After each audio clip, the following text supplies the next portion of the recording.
Damn, man, for some reason I realised well, that is the wrong intro. That is the old Nielsen Ratings intro that only has me on the fruit machine. Should be playing the new one that's got my regular panel. Don't know what happened there. I think I might have accidentally deleted it, so I'll get on the case with that. Anyway, welcome to the Nielsen Ratings, our weekly chat show where we talk about mostly stuff that we like, predominantly films and television shows, occasionally other topics. We will be straying into some other topics this evening, but there's quite a few things we're going to talk about. You can see the topics scrolling right now below you there. I'm going to bring in my regular panel. First, my man who's been in the trenches with me on Band of Brothers. It's the Inside Man. Good evening, and how are you? Yeah, not too bad. You're looking well. I like your hair. I still have my hair. It's still there. Yeah. I'm jealous. Yeah. So indeed. Well, who knows how long it will be there for? But while I've still got it, I probably shouldn't really wear caps, should I? I should just show my hair off. So good week. Yeah. Very good week, and really enjoyed the stream on Monday, yesterday. Yeah, God, I'm losing track of time. Yeah, it was really good, and I'm looking forward to getting back into the episode 4 proper. But of course, also looking forward to this evening, and getting to grips with some of the things that we're going to be talking about this evening. So yeah, indeed. Well, let's bring in the rest of the panel. So from the wastes up north, beyond the realm controlled by a Furiosa, he is the mad Northern English Mad Max bastard. The man who's still trying to find the live button switch for his interviews on YouTube. How you doing? Yeah, I managed to master that right now. But yeah, welcome. Hello, you beautiful bastards. Yes, I am glad to be on here again. Fantastic. And yeah, it should be a good little discussion tonight. What are we discussing? South Park, is it? South Park, among other things. We are going to be talking about the latest episode of South Park. We're going to talk about J-Lo's new film, Atlas, which is currently on Netflix. We're going to be talking about the post office scandal and Paula Venables' evidence last week, which is a story I'm personally invested in. A bit unusual for the channel, but we are going to talk about it because I have an obligation to make people constantly more aware about this. Because, of course, we want to see these people go to prison because they committed crimes against innocent people, and they knew that they were doing that, and they destroyed their lives. So I think it's part of my channel's remit to ensure that this story stays in the public eye. Now, fronting the American nations, or one American nation under God, it's Stepenzo and Blue Collar Loser. Sure. How are you, sir? God bless America. He's in Texas. So how good of an intro was that for you two? Yeah, I got the and the rest. Punch is a real American. Fantastic. Great to have you both. It was fun popping on that stream late the other night when I feel membership of that stream, you had to be intoxicated. So that show got pretty rowdy. Yeah, man, it was. It was probably good I wasn't on earlier. Tales from the Dork Side now on Sundays. Yeah, I think we'll do on Sundays from now on. Last Sunday was very fun and successful. Early hours of Monday morning in my case. Yeah, but fantastic. Well, good stuff. Well, great to have you all on, and we are going to talk about a plethora of topics, including the ones on the list going past below. I've watched quite a lot of stuff in the last 7 days, but before I get on to some of the things I've picked, let me hear from my co-hosts. Stepenzo, you've always watched at least 50 films every week. I watch a lot of movies. Tell us a good one that you want to recommend first. I gotta say, we talked about a bunch of these movies that we've talked about on Nielsen Ratings on Sunday on the top 4 stream we did on my channel. A lot of stuff you've probably heard me recommend was mentioned, like Mars Express and Stop Motion and Double Blind and various other films. Something I watched that was not great. I watched the Half-Baked sequel. It's called Half-Baked Totally High. And it was abysmal. I watched it first of all, just like everybody else, I was shocked that it even exists. I had no idea it was coming out or what. I just looked online and there it was. And I just pressed play and I didn't laugh once. I was sitting there stupefied. Now, what's funny is like I said, the bastardization and ruinization, the systematic destruction of all our famous IPs. Nothing is safe. Nothing is sacred. Not even stoner comedies from 1999. Now, Dave Chappelle's Half Baked is very funny. I mean, I'm sorry. Even if you don't like weed and stoner humor, it's a funny movie. I mean, it's mostly funny because Dave Chappelle, he wrote most of the movie. Bob Saget, Tamara Davies directed the first one. This second one is a direct sequel. It's about Thurgood's Jr., Thurgood's son, Mary Jane, the actress who plays Mary Jane, Ramona Young. She comes back, and she is basically Dave Chappelle's character, Thurgood. Is all we know about him is he's a deadbeat stoner father. He's not in the picture. He's not in the movie. He's only mentioned in name only. And the son works in the post office.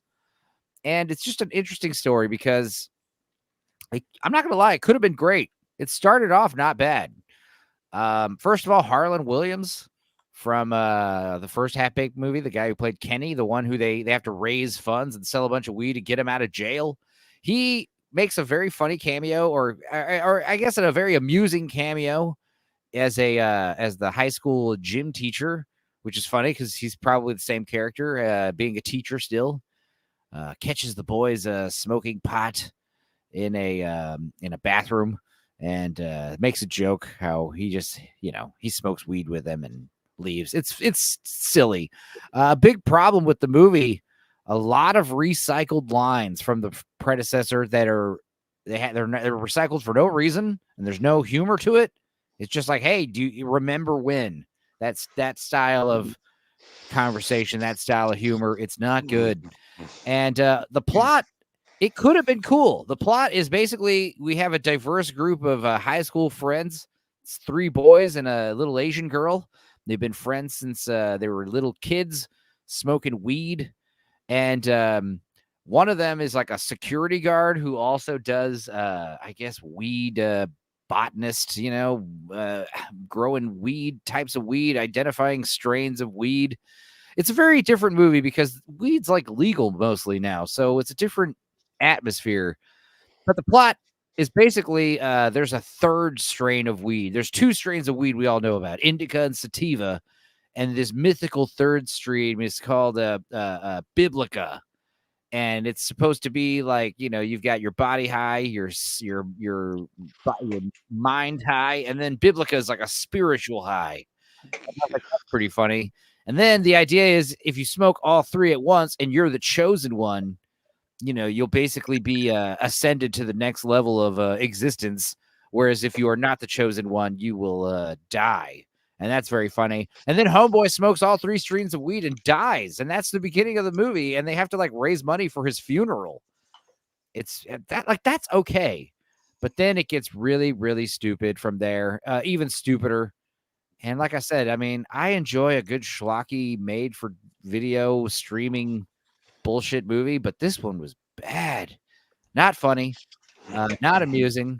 And everything has to devolve into some kind of John Wick knockoff. Everything has to have John Wick inspired action scenes now. I think the same way that everything used to have the Matrix inspired action scenes. Slow motion and leather trench coats and sunglasses. Yeah. This is very what's his name? Bald guy in the background. What's his name? David Koechner. He's in it, and he plays the Samson character, the more successful drug dealer who is getting, he doesn't like these kids selling all the Biblica around town, and he just shows up to their. It's like mobsters, like the weed dealers, killing each other over turf. It's silly, especially since. When I said to you, start with a film that you really liked that you want to recommend, was that point lost on you, or is this one you liked and wanted to recommend? Well, I would say you guys should watch it just to, have your brains melted with the banality. If you want to see it to believe it, if you want to show really experience, that no franchise is safe from crappy sequels. I haven't seen the 90s original. Shut up. What? I haven't seen it. Yeah. It's funny. Yeah, it wasn't released in the UK in the cinemas. You poor British bastards. And I probably missed that one. But I was like 15 when it came out. It was basically like right when I was like starting to smoke pot. So it was like perfect for me, But the second one, yeah, it sucks. I mean, I was gonna recommend what I will recommend is someone else will probably talk about. We already mentioned it briefly, but yes, I am going to say if you want to watch a car crash of a movie that is totally not funny, watch Half Baked Totally High, and watch it totally high. You will not laugh at all, even if you are totally high. Let's see who's in the chat this week. We've got Penguin Overlord, Leroy. Hope you're looking forward to doing House of Dragon, Leroy. We're going to be starting that on, I think, Monday the 17th of June. That's going to be Monday nights. We're going to do that. Don't know if there's any Due South fans in, but I do like going Due South myself. Jammer Lama is in the chat. Lord Toxic is here. Good to see you, mate. We've got Drew Gordon, who liked Furiosa. We're going to talk about Furiosa in a bit. Thank you for reminding me, mate. You did when I saw that in there. Mr. B is in the chat. And then who else? So I missed anyone? Pickle Rickle. Good to see you. I don't know that Pickle Rickle's been in before. So Pickle Rickle. Thank you very much. Yeah, I will say, and I'll spoil a little bit. It turns out that Surprise Thurgood Jr. is the chosen one. He smokes all 3 strains of weed, and he gets like Green Lantern superpowers. It's very bizarre. I feel like you're spoiling crucial plot points for us on this fantastic film. You got to see it to believe it, guys. Well, that's Half Baked 2, and that's all the time we're going to spend talking about Half Baked. Good. 2. Okay, fine. Right, I want to get this out the way early because it's a little off topic for us normally. For the 10 people watching, we are going to be talking about other shows. You see, I was stalling that whole time so Lance could download a clip. You guys didn't know that. We got good. Did I do good, Lance? Did I do good? You did great, man. You embellished to the appropriate level. So, for anyone who doesn't know, I did the play False Accounts in the UK, the stage play, which was about the post office scandal. It was on 2022. It might be going on in Birmingham again this year. We're talking about it. And one of the key figures in this huge miscarriage of justice in England is a woman called Paula Venables, who was the CEO of the post office at the time that a lot of people were prosecuted and sent to prison. She was constantly being told that people were not stealing money, that the computer system was at fault and it was causing shortfalls in the branches. This is what was going on. She ignored those pleas coming from the postmasters themselves and just listened to a bunch of yes men that surrounded her. Now, she was on the stand for 3 days. I was there for 2 of those days. In fact, you can actually hear me gasping in the back of certain moments. You can definitely hear it's my voice. I was also filmed by Sky TV in Penny Compton watching her first day of evidence. Now, this is from the end of the first day. And the chairman, Wyn Williams, he calls her up on a point, and it's really, really interesting. And I want people to see this. Now, she is one of many people, and it's not just her, but she is one of many people that I firmly believe knew what was going on, covered it up, and as a result, innocent people went to prison. And now it's been found out. My belief is that she should go to prison. Anyway, let's have a look at this clip. Will we be able to hear the sound on this? Pump it right up. Let's see. Can I just go back to that additional briefing document that you got the day before or during the morning of, excuse me, the select committee hearing? And Mr. Beer asked you questions on the basis of it was laying out a strategy for you, all right? And you had that debate. Yes. If I were to suggest to you that you were being advised to be very precise, very circumspect, and very guarded about what you said. That was the effect of that document. Would you agree? I would, Sir Wyn. I'm not sure I would have noticed that on the morning of the day. But you'll see the point in a moment. That was the effect that was trying to be created by those who created that document. It could have been, yes. Right. Yes. Why?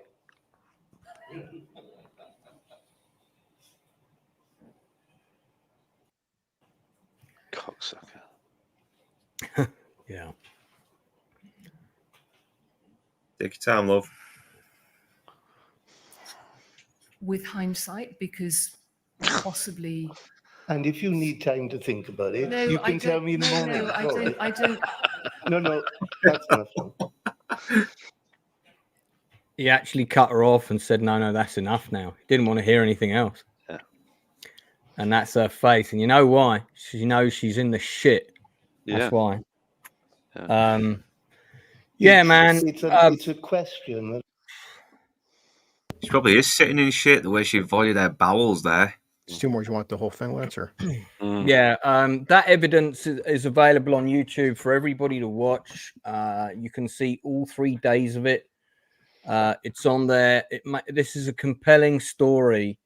And you've had person after person who works for the post office come on and lie through their teeth.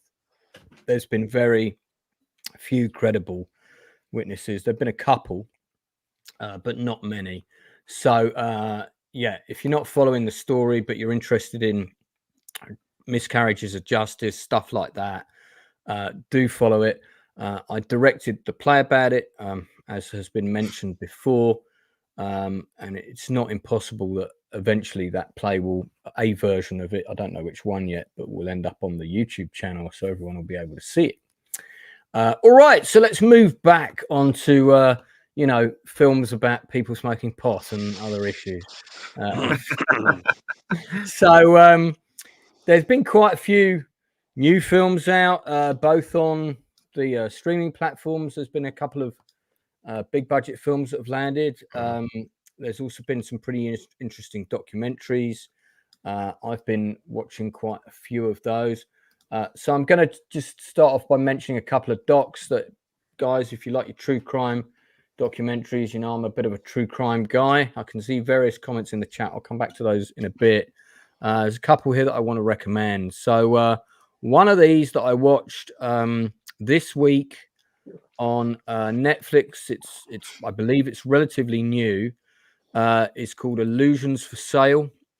The Rise and Fall of Generation Zoe, which is pronounced it's pronounced Zoe. It's spelt like the name Zoe.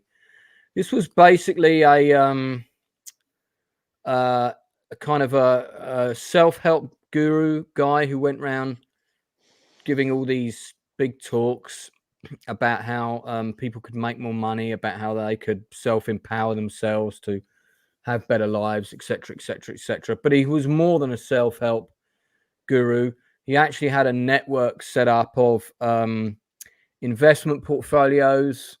So it's a bit like those times when you get invited to talks and people encourage you to book a timeshare holiday, at some new hotel that's open in Spain or something like that.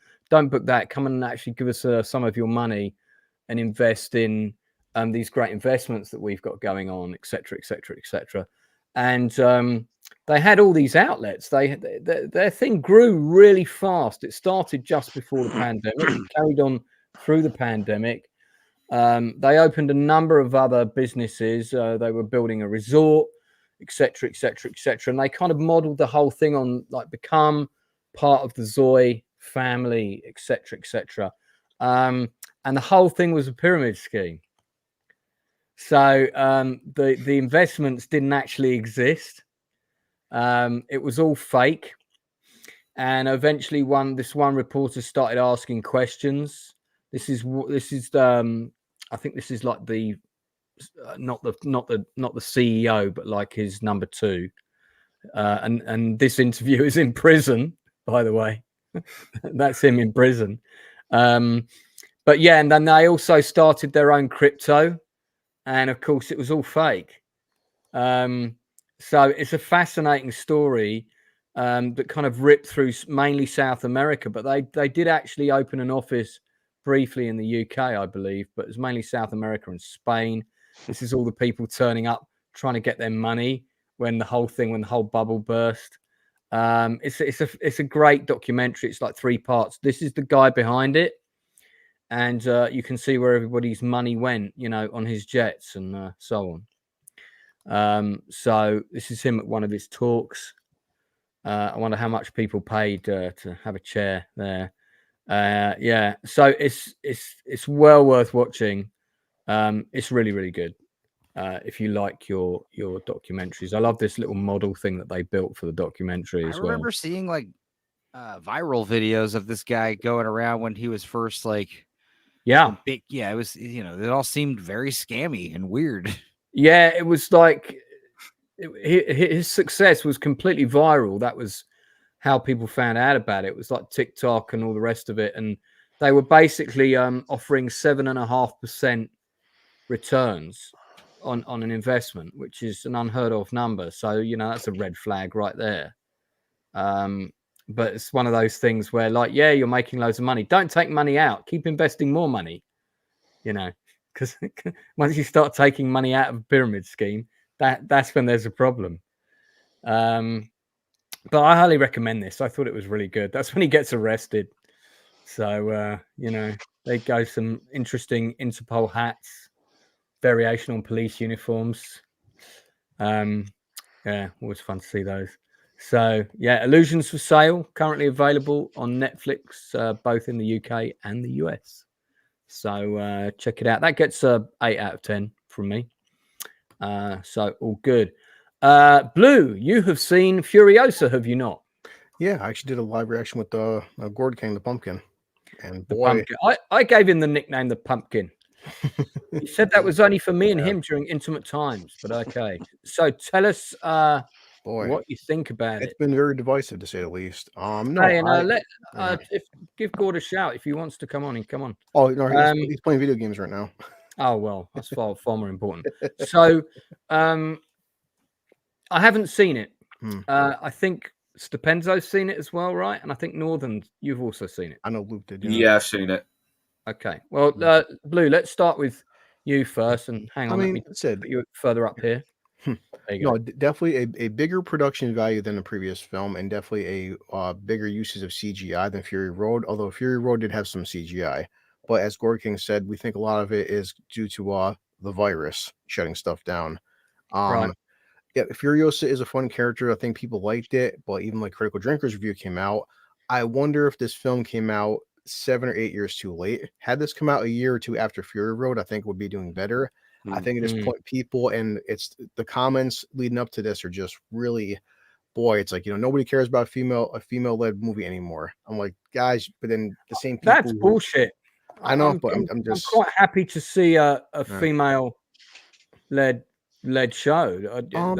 That's not the issue. It's just, but I mean, Chris Hemsworth is fantastic. He's a great villain. He borderlines on campy versus like very menacing, but he does some very horrible stuff in this movie. The action, I still think the action scenes are pretty well done, but like me and Gord would say, definitely more CGI. It's not as practical, but I'm like, if you can understand that, it's going to be some more CGI than you used to. In the storyline, it is kind of bland in a sense. Like, it's not the best storyline, but I think it's got good enough action where I would at least recommend watching it. But yeah, it's not going to be as memorable as Fury Road. But and like some people would say, Beyond Thunderdome is not the best movie neither. But I had a good time watching it. I don't regret seeing it. I was never bored, but they damn sure could shave down. It's at 2.5 hours though. It is a little bit long. They could have shaved down a good 20 minutes. I'm gonna say. Yeah. But yeah, but it's just I do feel like a lot of discourse is becoming. Everyone's talking about the industry, man. It's like what we're seeing. I told you talked to Inside Man about the Fall Guy. The Fall Guy, to my knowledge, seemed like it was all 100% practical effects, and that film came out for 17 days and was already on digital. 17 days. I've seen The Fall Guy. We'll talk about that later. So So people saying this, Lansing, this whole term, "Oh, Furious is a bomb." Why is it a bomb? Well, it only did 30 million opening weekend. Okay, no doubt. The days of Marvel and these $100 million weekends, it's gone. It's simple as that, guys. I'm going to bring this up to you in the whole panel. I'm looking up The Greatest Showman with Hugh Jackman just in 2018. That film wound up doing $500 million, right? But it was in theaters for 220 days. Yeah. That's the thing. It's like Greatest Showman did like 20 million, 15, 20. Every week it was doing 15, 20, 15, 20. Over the course of 5-6 months, that builds into $500 million. You can't pop a movie out anymore. And after like 10 days, it's a bomb. Well, have it in theaters for more than 3 weeks. Yeah, I think it's too early to say whether this film could. I think this film is reasonably well liked by the people that have seen it. I don't think people are coming out of it saying it's amazing. You've got to go see this. But I don't think people are coming out saying it's crap. I would say definitely because the atmosphere we're in now, YouTube recognizes the algorithm, this and Twitter, because certain people get into the whole, like, it's woke and it's a bomb. It's terrible. Was the vocal minority sound like the majority. Like you said, Lance, I'm looking at user ratings. It's got like a 92% user ratings. Critics like it, but just the very few minorities or woke minorities want to make 10,000 videos saying how much this is a box office disaster. I'm like, it came out 4 days ago. Kind of hard to say a disaster after 4 days of release. Yeah, I agree. It's too soon to call on that. I haven't been to see it, and and you're talking to a cinema nut here who likes watching epic films on the big screen, and I'll tell you why I haven't been to see it, because I can't afford it.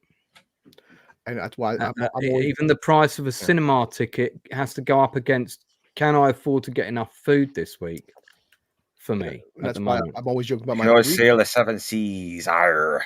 Well, I could say one thing. I've seen this in IMAX. It's made for IMAX too.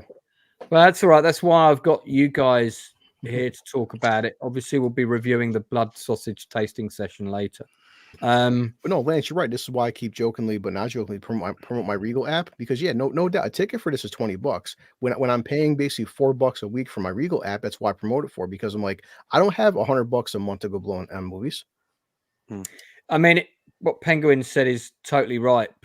Money is tight. You only have to look at the rising cost of living, and there people are wondering why people aren't going to the cinema. There's a whole combination of reasons. Fallout from the pandemic. A lot of films have been very shit. So the faith isn't there in the storytelling, but it is also rise of cost of living. It's a whole combination of things. It's also the success of streaming and platforms. Increasing piracy, etc., etc. So there's a whole load of reasons. I do like to see films at the cinema. But I think you're right when you say that people are now used to titles that are going to be just bad. We're expecting something bad. We don't expect anything good anymore. Yeah, So it was worth $20. Some of these movies back in the day. Yeah, they're not. And now they're doing like staggered pricing. So like if you're trying to reserve tickets for Deadpool, Wolverine right now early, they're like $30. They're more expensive, especially like the center seats. They're gonna start doing it like concerts, which is so stupid. Well, also, I mean, I'm not sure, Lance and Inside Man, where you guys are. I know for me, I promote it. Like we have Regals Tuesday, we have $5 tickets. And also matinees still exist before 1 p.m. We have $10 ticket prices. But okay, I can't afford $20. Well, on Tuesday, you could drop $5, man. That's also kind of a cop out sometimes. Well, you tell me you don't have $5 for a movie? Yeah, I mean, I listen, the cinema's not that expensive up the road from me. It's like £7. And I am going to go and see Horizon, the Kevin Costner thing. That's the last thing I've committed. In fact, me and Inside Man said we're going to try and go and see that together. Really want to see that. Yeah, purely platonically. It's not like a date or anything. Yeah, although we will be holding hands. Well, only during the scary bits, So, I mean, I have to pick and choose, and it's like, because I used to go to the cinema at least 6 times a month on average. So that's £50, which sounds like nothing, but sometimes when you're out, you buy confectionery, you buy food, you buy candy. You buy drinks, you factor all of that in. Can end up being $20 easy. So, I just can't go as often as I wanted to go.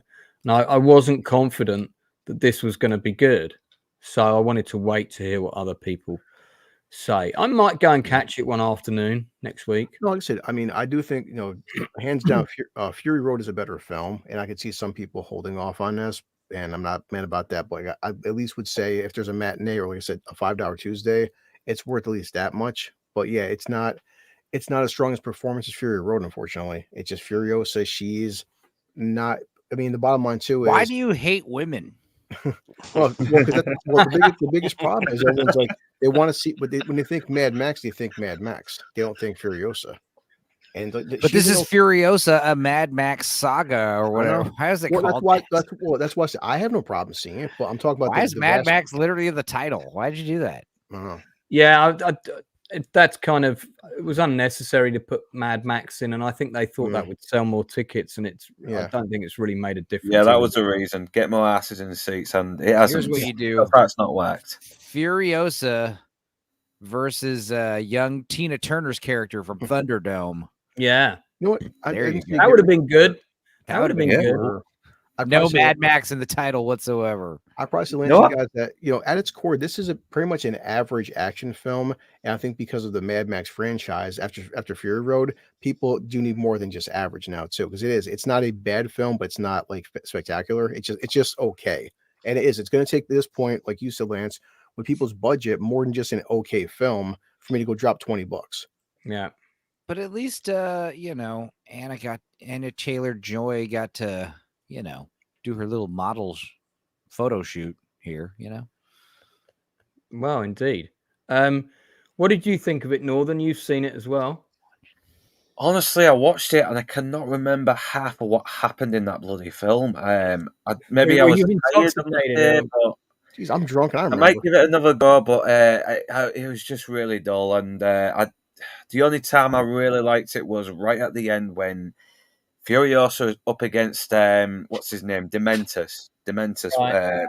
Yeah, and I really wish the rest of the film was interesting enough for me to really care about the ending even more. It would have made it more impactful because Hemsworth is really fun to watch in this, and all these other characters that you see that are in Fury Road, they were only really interesting when there wasn't a lot of them standing around talking. It was because they seem to exist better when they're just driving around chasing each other, and that's it. So it was kind of a dull film, and the fact that most of it's in like green screen instead of real locations like the original Mad Max films, it just lacks the impact and that real sense of danger that the other Mad Max films had because they were using practical effects and real stuntmen, and it was just dull. I found it a very dull affair, to be honest, and it shouldn't be. It's a George Miller film. It's got this very sort of like fast-paced, crazy, eccentric style to it, and I found it bloody boring, and it shouldn't be.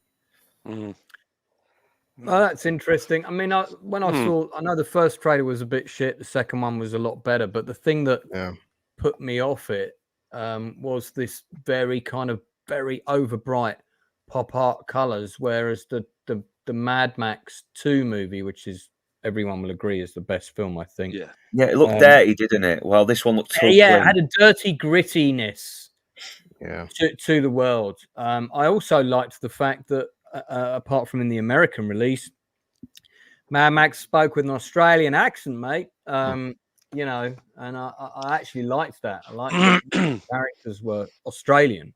This is an Australian set story because that made it feel more alien.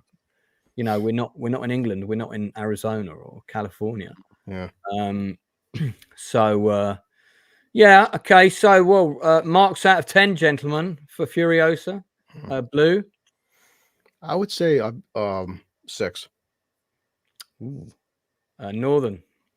I agree with Blue here. Yeah, I give it a 6. I mean, it's not woke. It's not woke like some people are trying to bang it out to be. It was just kind of dull. That's the biggest noise I'm getting tired of. Like now it's, oh, Anna Taylor-Joy, she gets her damn arm cut off, guys. She's not, she gets her ass kicked a lot in this movie. I mean, Taylor-Joy deserved better, to be honest. I don't mind it being a female-led film in that world. That's kind of cool. I actually didn't think that was a bad idea. I agree, people probably didn't ask for it, but I don't think it was a bad concept for a film.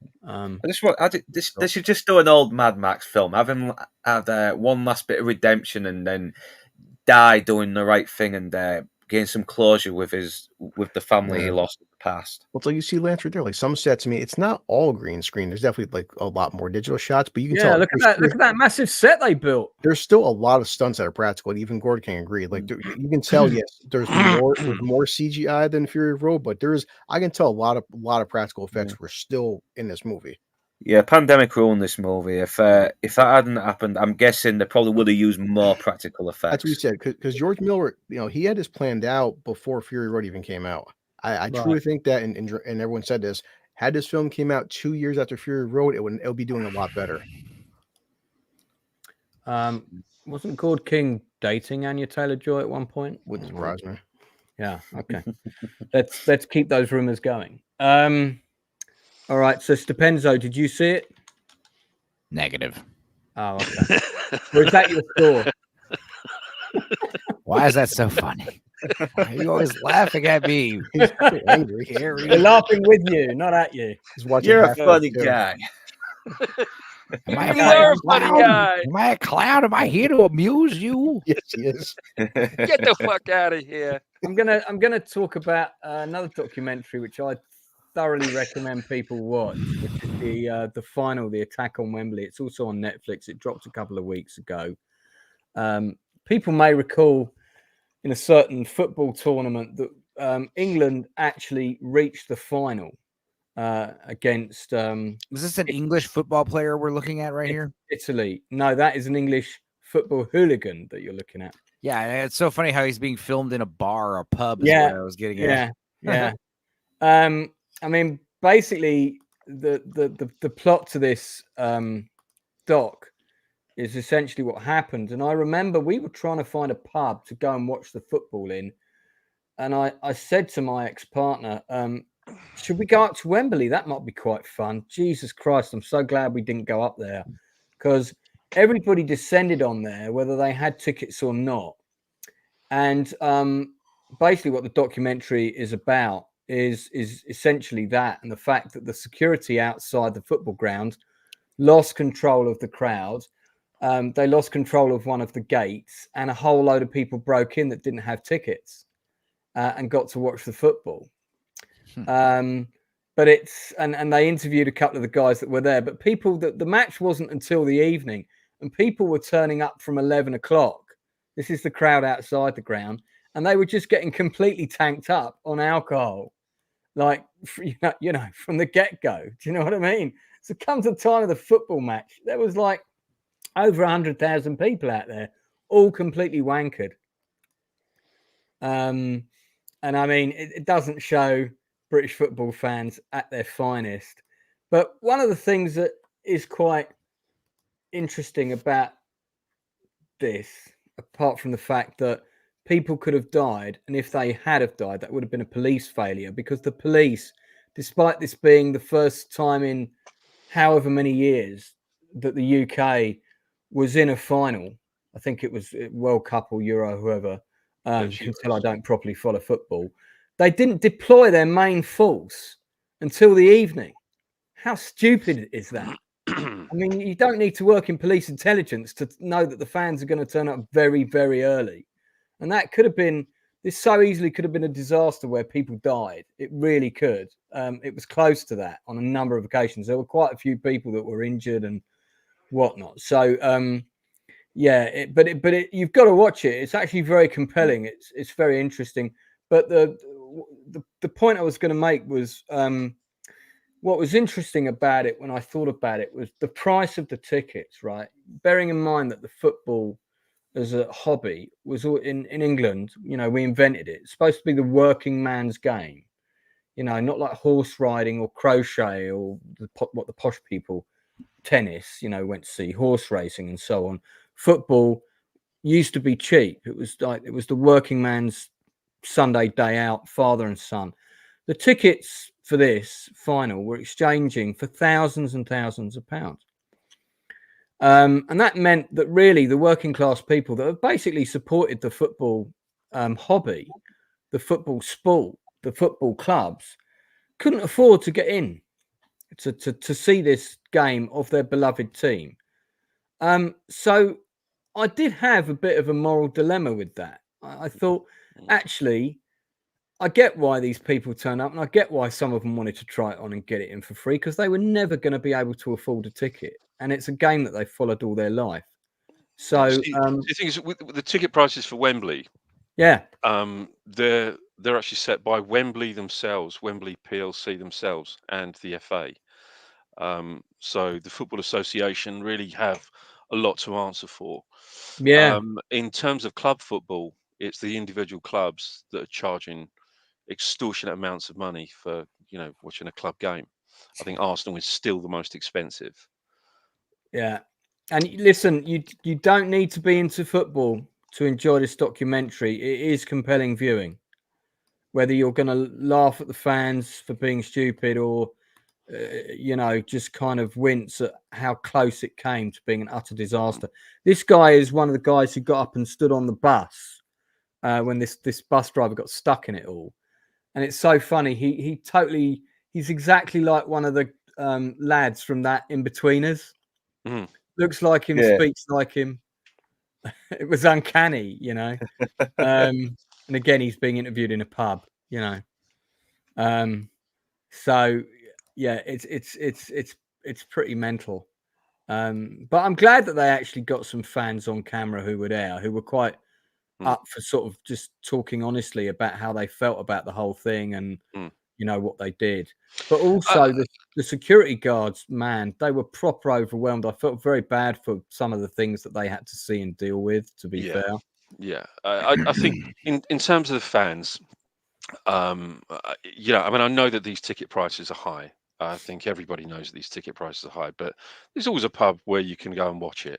Yeah. Look, the majority of the country didn't go to see that match. No. Almost 99.6% of the entire population of the UK wasn't able to get into that one stadium. So, it's inevitable that most of us are either going to be watching it on TV somewhere, if we're interested in the game. So as far as I'm concerned, there's absolutely zero excuse for any of those actions taken by any of those so-called fans. I just can't stand these people. I think they're fucking lowlifes. Well, you'll love watching it. You'll love watching it. Fucking subhuman scum. For all the right reasons. Yeah. Well, that's enough on that, but I do recommend it. I'll give it 8 out of 10. It's a very compelling documentary. It's extremely well edited and filmed, and they had unprecedented access to footage and interviews from all sides. Let's move on to a person's career who we've followed and all come to know and love for their humility and lack of ego. It's Jennifer Lopez's latest film. Hell yeah. Atlas. I watched this today on the big So telly. did I. Well, it's not a huge telly, but it's a telly. Okay, well, I think I'm going to hear from everyone else first before I venture my own. I hated it. Benzo. I thought it sucked. Here's the thing. It looked nice, and it did. Some positives. Jennifer Lopez, she looks great. I said the same thing when I reviewed her previous terrible movie, This Is Me Now, which was also a narcissistic vanity project. That was way worse. This is a lot better than This Is Me Now, I'll tell you that much. But some positives, just so I'm not shitting all over it. Jennifer Lopez looks great. Her ass has gotten even bigger now, and it looks good. Yeah. She's got great skin. Agreed. She looks amazing for her age. She looks amazing for someone my age. She looks amazing for someone younger than me. I will say a good positive about this movie is it does have this. It seems like a really well-made, like indie movie, you know, like it seems like it gave me this idea like, oh man, it seems like lower budget, lower tier production companies can probably get away with these kind of cooler, epic science fiction settings with a lot of special effects. So it was kind of inspiring in that kind of aspect. There is like 15 minutes of credits. There's a huge credits list, so a lot of people were involved in it, which is more Hollywood bloat. And now on to the bad. The movie is just like a hodgepodge of way better, source material, just like various other IPs, just like elements of here and there. It is very female, like I don't want to say female centric, but like just a lot of like the characters' like main opinions and thoughts. Like she just like survives a death-defying crash, and she wants to argue like weird semantics about whatever the robot's saying. It's a lot of like LOL, this is so like so random style humor. It's just doesn't belong there. Yeah. Also, Jennifer Lopez is the key to everything. Well, I mean that's true in life, isn't it? I'm told. Yeah, I mean, I see what you're saying about no ego, being sarcastic. Her ego is just so strong in this one. And yeah, the movie's just kind of boring. Above all, it's predictable, and the twists and turns it takes are just laughable and strange. And there is this I don't know. I won't say like the movie's like woke or anything or stupid like that. It's just beyond that. It's just very, very I don't know what Jennifer Lopez is thinking. It's basically what I'm getting at. But okay, well you still have time on the sand timer, but okay, I mean, move on to Blue. No, that's enough. That's enough. To quote Wynne Williams, that's enough now.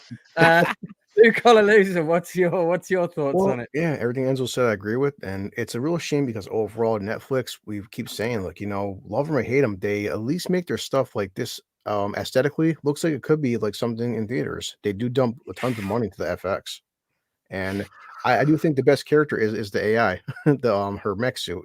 There's some funny banter coming out of that AI, which is kind of funny. It's like, but a lot of it is stuff like you have seen already before in other movies, like Upgrade in 2001, and way better movies, I might add.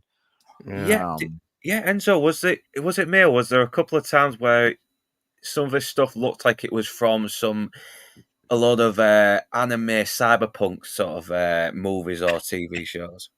Yeah, I mean, that is a thing that they do with movies in general. Like they will recycle uniforms and costumes and elements and sets from other productions and movies. And so like, if you've seen maybe these jackets or something similar in another Amazon project, that's true. But yeah, it's also like, all the battle mechs is very Pat Labor. What's the other big name of that one? Hang on. Also, Avatar. A lot of Avatar. Blues time here. What's going on? No, I mean I agree with them. There's not much more I can actually add that what Enzo said. It's too long, and it's a good premise, good idea. Just they fell flat, man. I think this woman in the background here, I'm gonna hazard a guess, is actually Jennifer's stunt double. Now, I was actually like shocked at how much more exaggerated J-Lo's hourglass figure is in this. In that final scene where she's in that like skin tight suit. Yeah. I mean, the camera, they set that shot up. Just saying. There's a part where she walks into a room wearing some kind of business suit, and it's like wham, dude. It's like wow. Well, depends. If you can get that shot, we'll put it up just for detailed analysis. Oh, he will. I'll try to get it. Yeah. Sure. Give me a second. Yeah. So, Northern, you also watched it. You've seen most of it, not all of it. Yeah, and I had a chance to finish watching it, and no, it's just typical sort of Netflix CGI affair. But this is Amazon. Am I wrong? No, Netflix.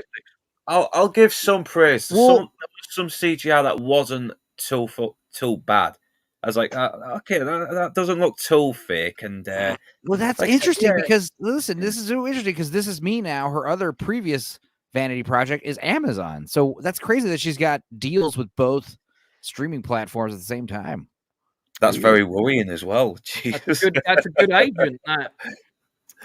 But it's there's some things that just did not make sense, right? Because she seems to know how the villain thinks, and she's offering advice, and they don't take it. They think, he's 10 steps ahead. Don't worry, it'll be fine. And it turns out that was very reminiscent of the attitude of the Marines from Aliens.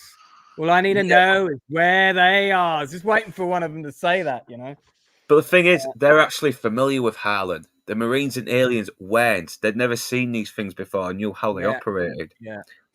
And they should have taken... They didn't even think to take it into consideration. And there's another scene that doesn't make sense where the Shang-Chi...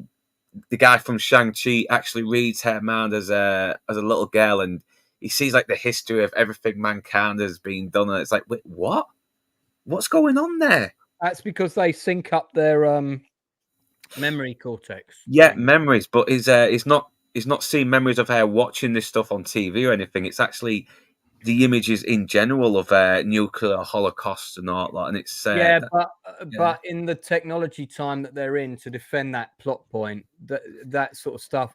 If you look at when she's watching devices, that's how it's transmitted. That answered me, but but apart from that, even with that correction, it's so far from what I've seen, it's just sort of typical, and it's just a bit dull, really. What do you guys think about the big twist, the big reveal? Was that that created so many more problems for me and questions? Should we spoil it? Well, I mean, I saw it coming a mile off. Here's the thing: the AI. It's very predictable. It's very predictable. Shang-Chi is an evil AI who takes over the world, and he went evil for some reason. And it turns out that J-Lo was a little girl, and she made him go evil. Yeah, she was the secret to everything. I was like, why are you not in prison? Why are you not like in some kind of? Well, she's about the hints, so she's can we share my screen real quick? Out of prison. Before we put that other image up, Inside Man, being as your vice president of the J-Lo chapter fan club for the UK, have you seen Atlas? No, and never will.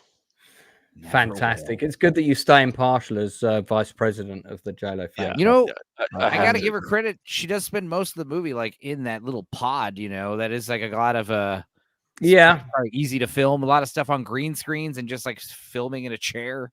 That's pretty smart. I think you wanted to show us a clip here. Yeah, look at this woman's figure. Now, keep in mind she's wearing modest like business attire. All right. Okay, well, we'll give it a full detail. Look at this. Look at that butt.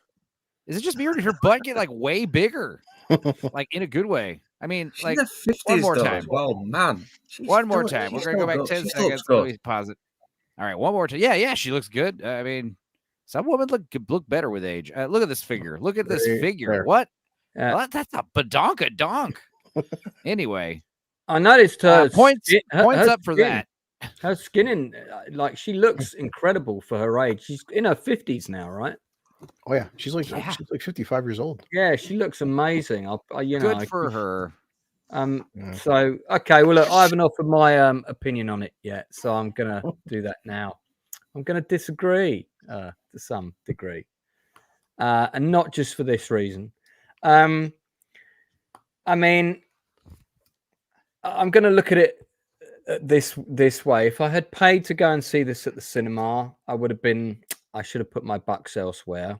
So I'm going to caveat this opinion with that straight up front. But as purely something to watch, kind of like I wanted to watch it for tonight because I knew we were going to talk about it. I thought, well, let me stick it on. So I put it on as soon as I got up in the morning. And I was engrossed. I wanted to keep watching it. I didn't want to like leave it running while I went to the loo or took a phone call or checked my email or stuff like that. So the fact that it was able to do that is to its credit. I was quite engrossed. I thought the visuals were fantastic. I thought the CGI was very good. Yes, it looks like CGI, it did that for me up until it held on to me pretty well up until they got to the mystery planet. All the stuff of the exposition at the beginning was cool. I liked it. Yeah. I like where it was going. I liked a lot of the details in the background. There was a lot of cool little things going on in the background. These different types of robots and AI devices and stuff like that. The weapons were pretty cool. I did like the character of the robot. The character of the robot completely stole the film. I like the British actor Simu Liu and Abraham Popula. I think it's Abraham Popula is the one I'm talking about, who was like the main henchman of the bad guy. He was very good, especially as he had to act with his head decapitated head. But yeah, I mean, it scene looked cool. In terms of it being a solid, Aliens level, brilliant script, no. And in terms of it not being utter nonsense, no. The plot doesn't hold together. There's a million plot holes. But it's got Mark Strong in, who I absolutely love. He was very good. He's effortless in everything. Sterling K. Brown he's a bit samey in everything that he's in, I've noticed. I do like him as an actor. I think he's good, but he's a bit samey. Or maybe it's just the roles he's... Holy phallus. I feel like his head is CGI'd onto his body there. I don't know what's going on there.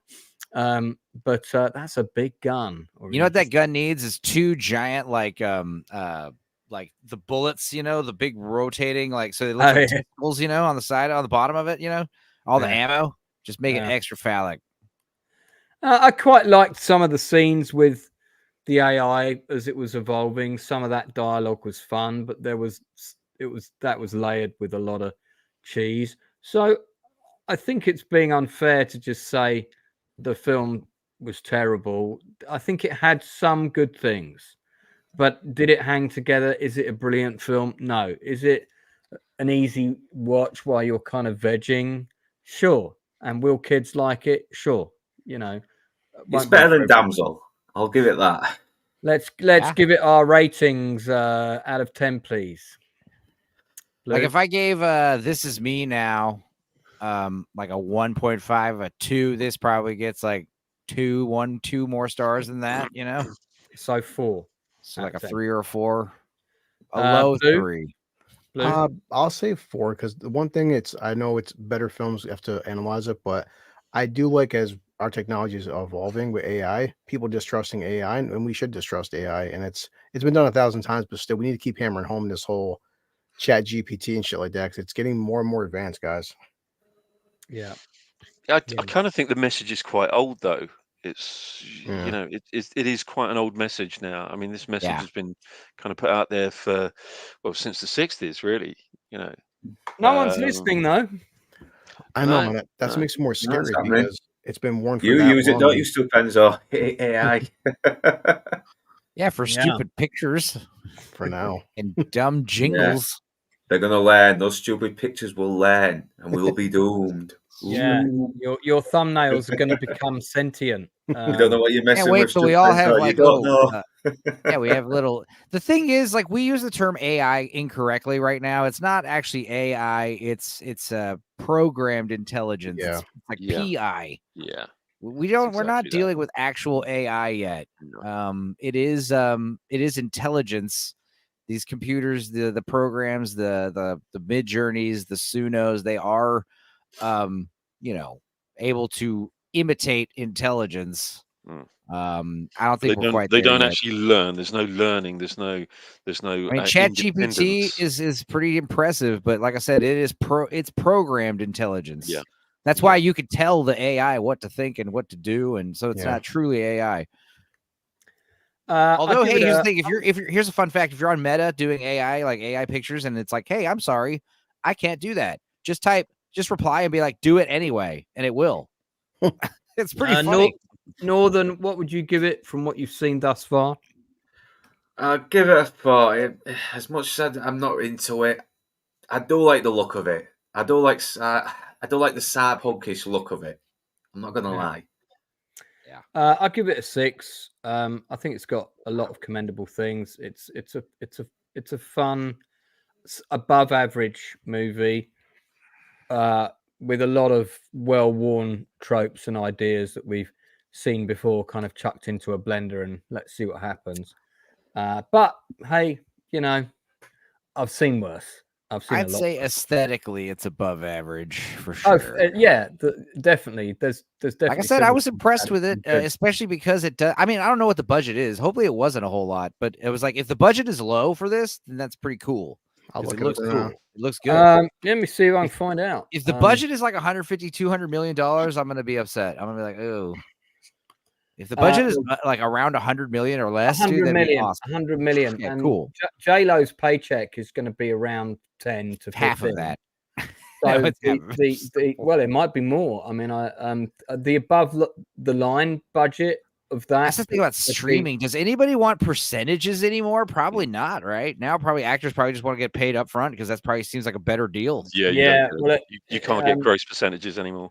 No, above the line budget on that, which would include her fee, of that 100 million, I would guess would be at least 50. So you're talking about another 50 to spend on the rest of the production. Yeah. What's also interesting about Atlas or Netflix is they don't really spend money on marketing. They just kind of release them. They do a few posters, maybe a trailer on YouTube for free, and then they hope the movie comes out and word of mouth spreads everything. So the screenplay was written by somebody called Leo Sardarian, cool surname, and then Aaron Eli Kiloti performed rewrites. I'm assuming they were probably at the behest of Miss Lopez. Just curious to see what these other people have done. So here's Leo. Okay, he was a writer on the TV show Startup. I really liked that show. Thought that was good. 10 episodes. So that's his main credit. Not done a lot else. The thing about Amazon and Netflix shows is that the leads, the stars, will never have a say. They have to do as they're told. Right. They really cannot have a say. It's a case of, look, okay, we're going to give you this project. Where have you been for the last 10, 15 years? Right. Okay. You do what the fuck we say. The guy who did the rewrites is mainly a producer. Aaron E. Koloti, would you pronounce that? Colite? I don't know. Eli Coli? No, Eli Coli. Colite. Yeah. E. coli, man. Interesting. E. coli. E. Colite. Oh, bastard. Yeah, I prefer the other guy's surname. Leroy watched The Gentleman again last week. Great show. Great movie. Daryl's saying that J-Lo's butt is fake. That'd be sad. I believe it's not. I believe it's not. I have studied it over the years. You'd be surprised what doing squats all the time will do to a woman's butt, man. Yeah, I don't believe it is fake. She just does 100. She probably just like Patrick Bateman. Like she wakes up and does like 100 squats every morning, with an ice pack on her face and lotions. And she's probably got like a Patrick Bateman American Psycho routine every morning and night. Yeah.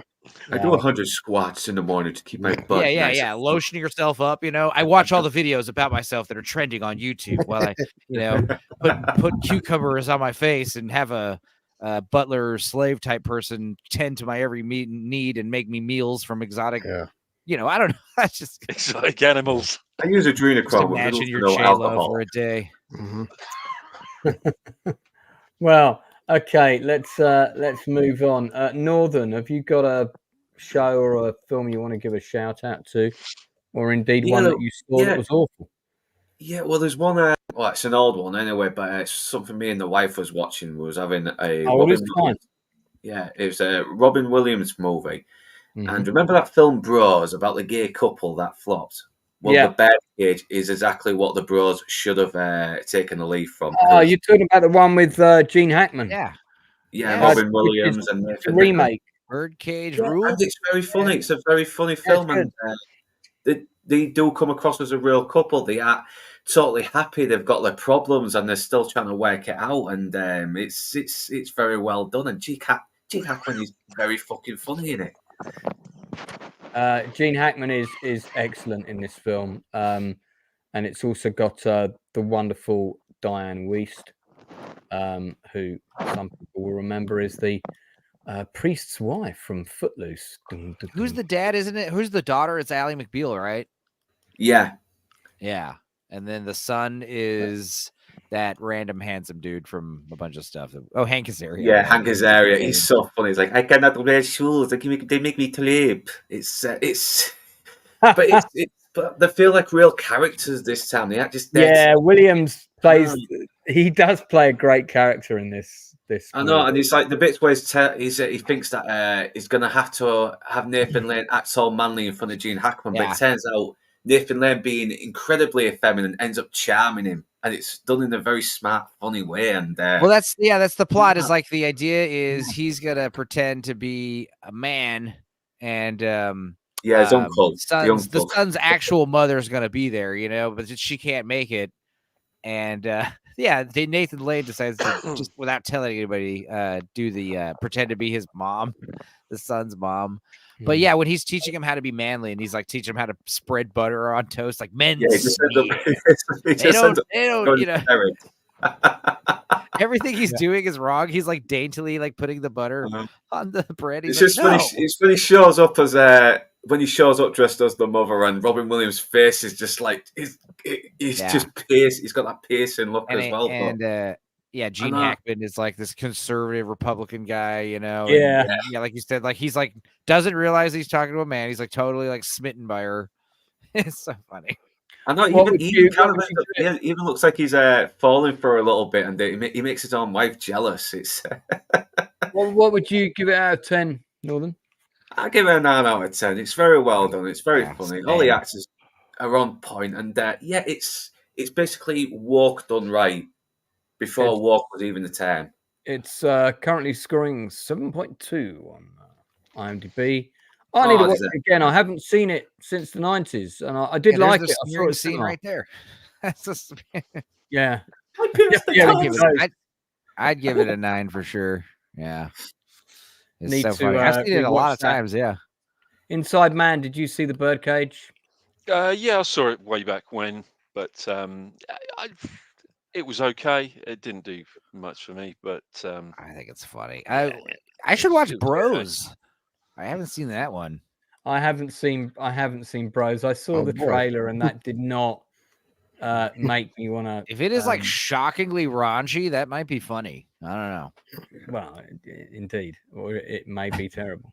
Well, okay.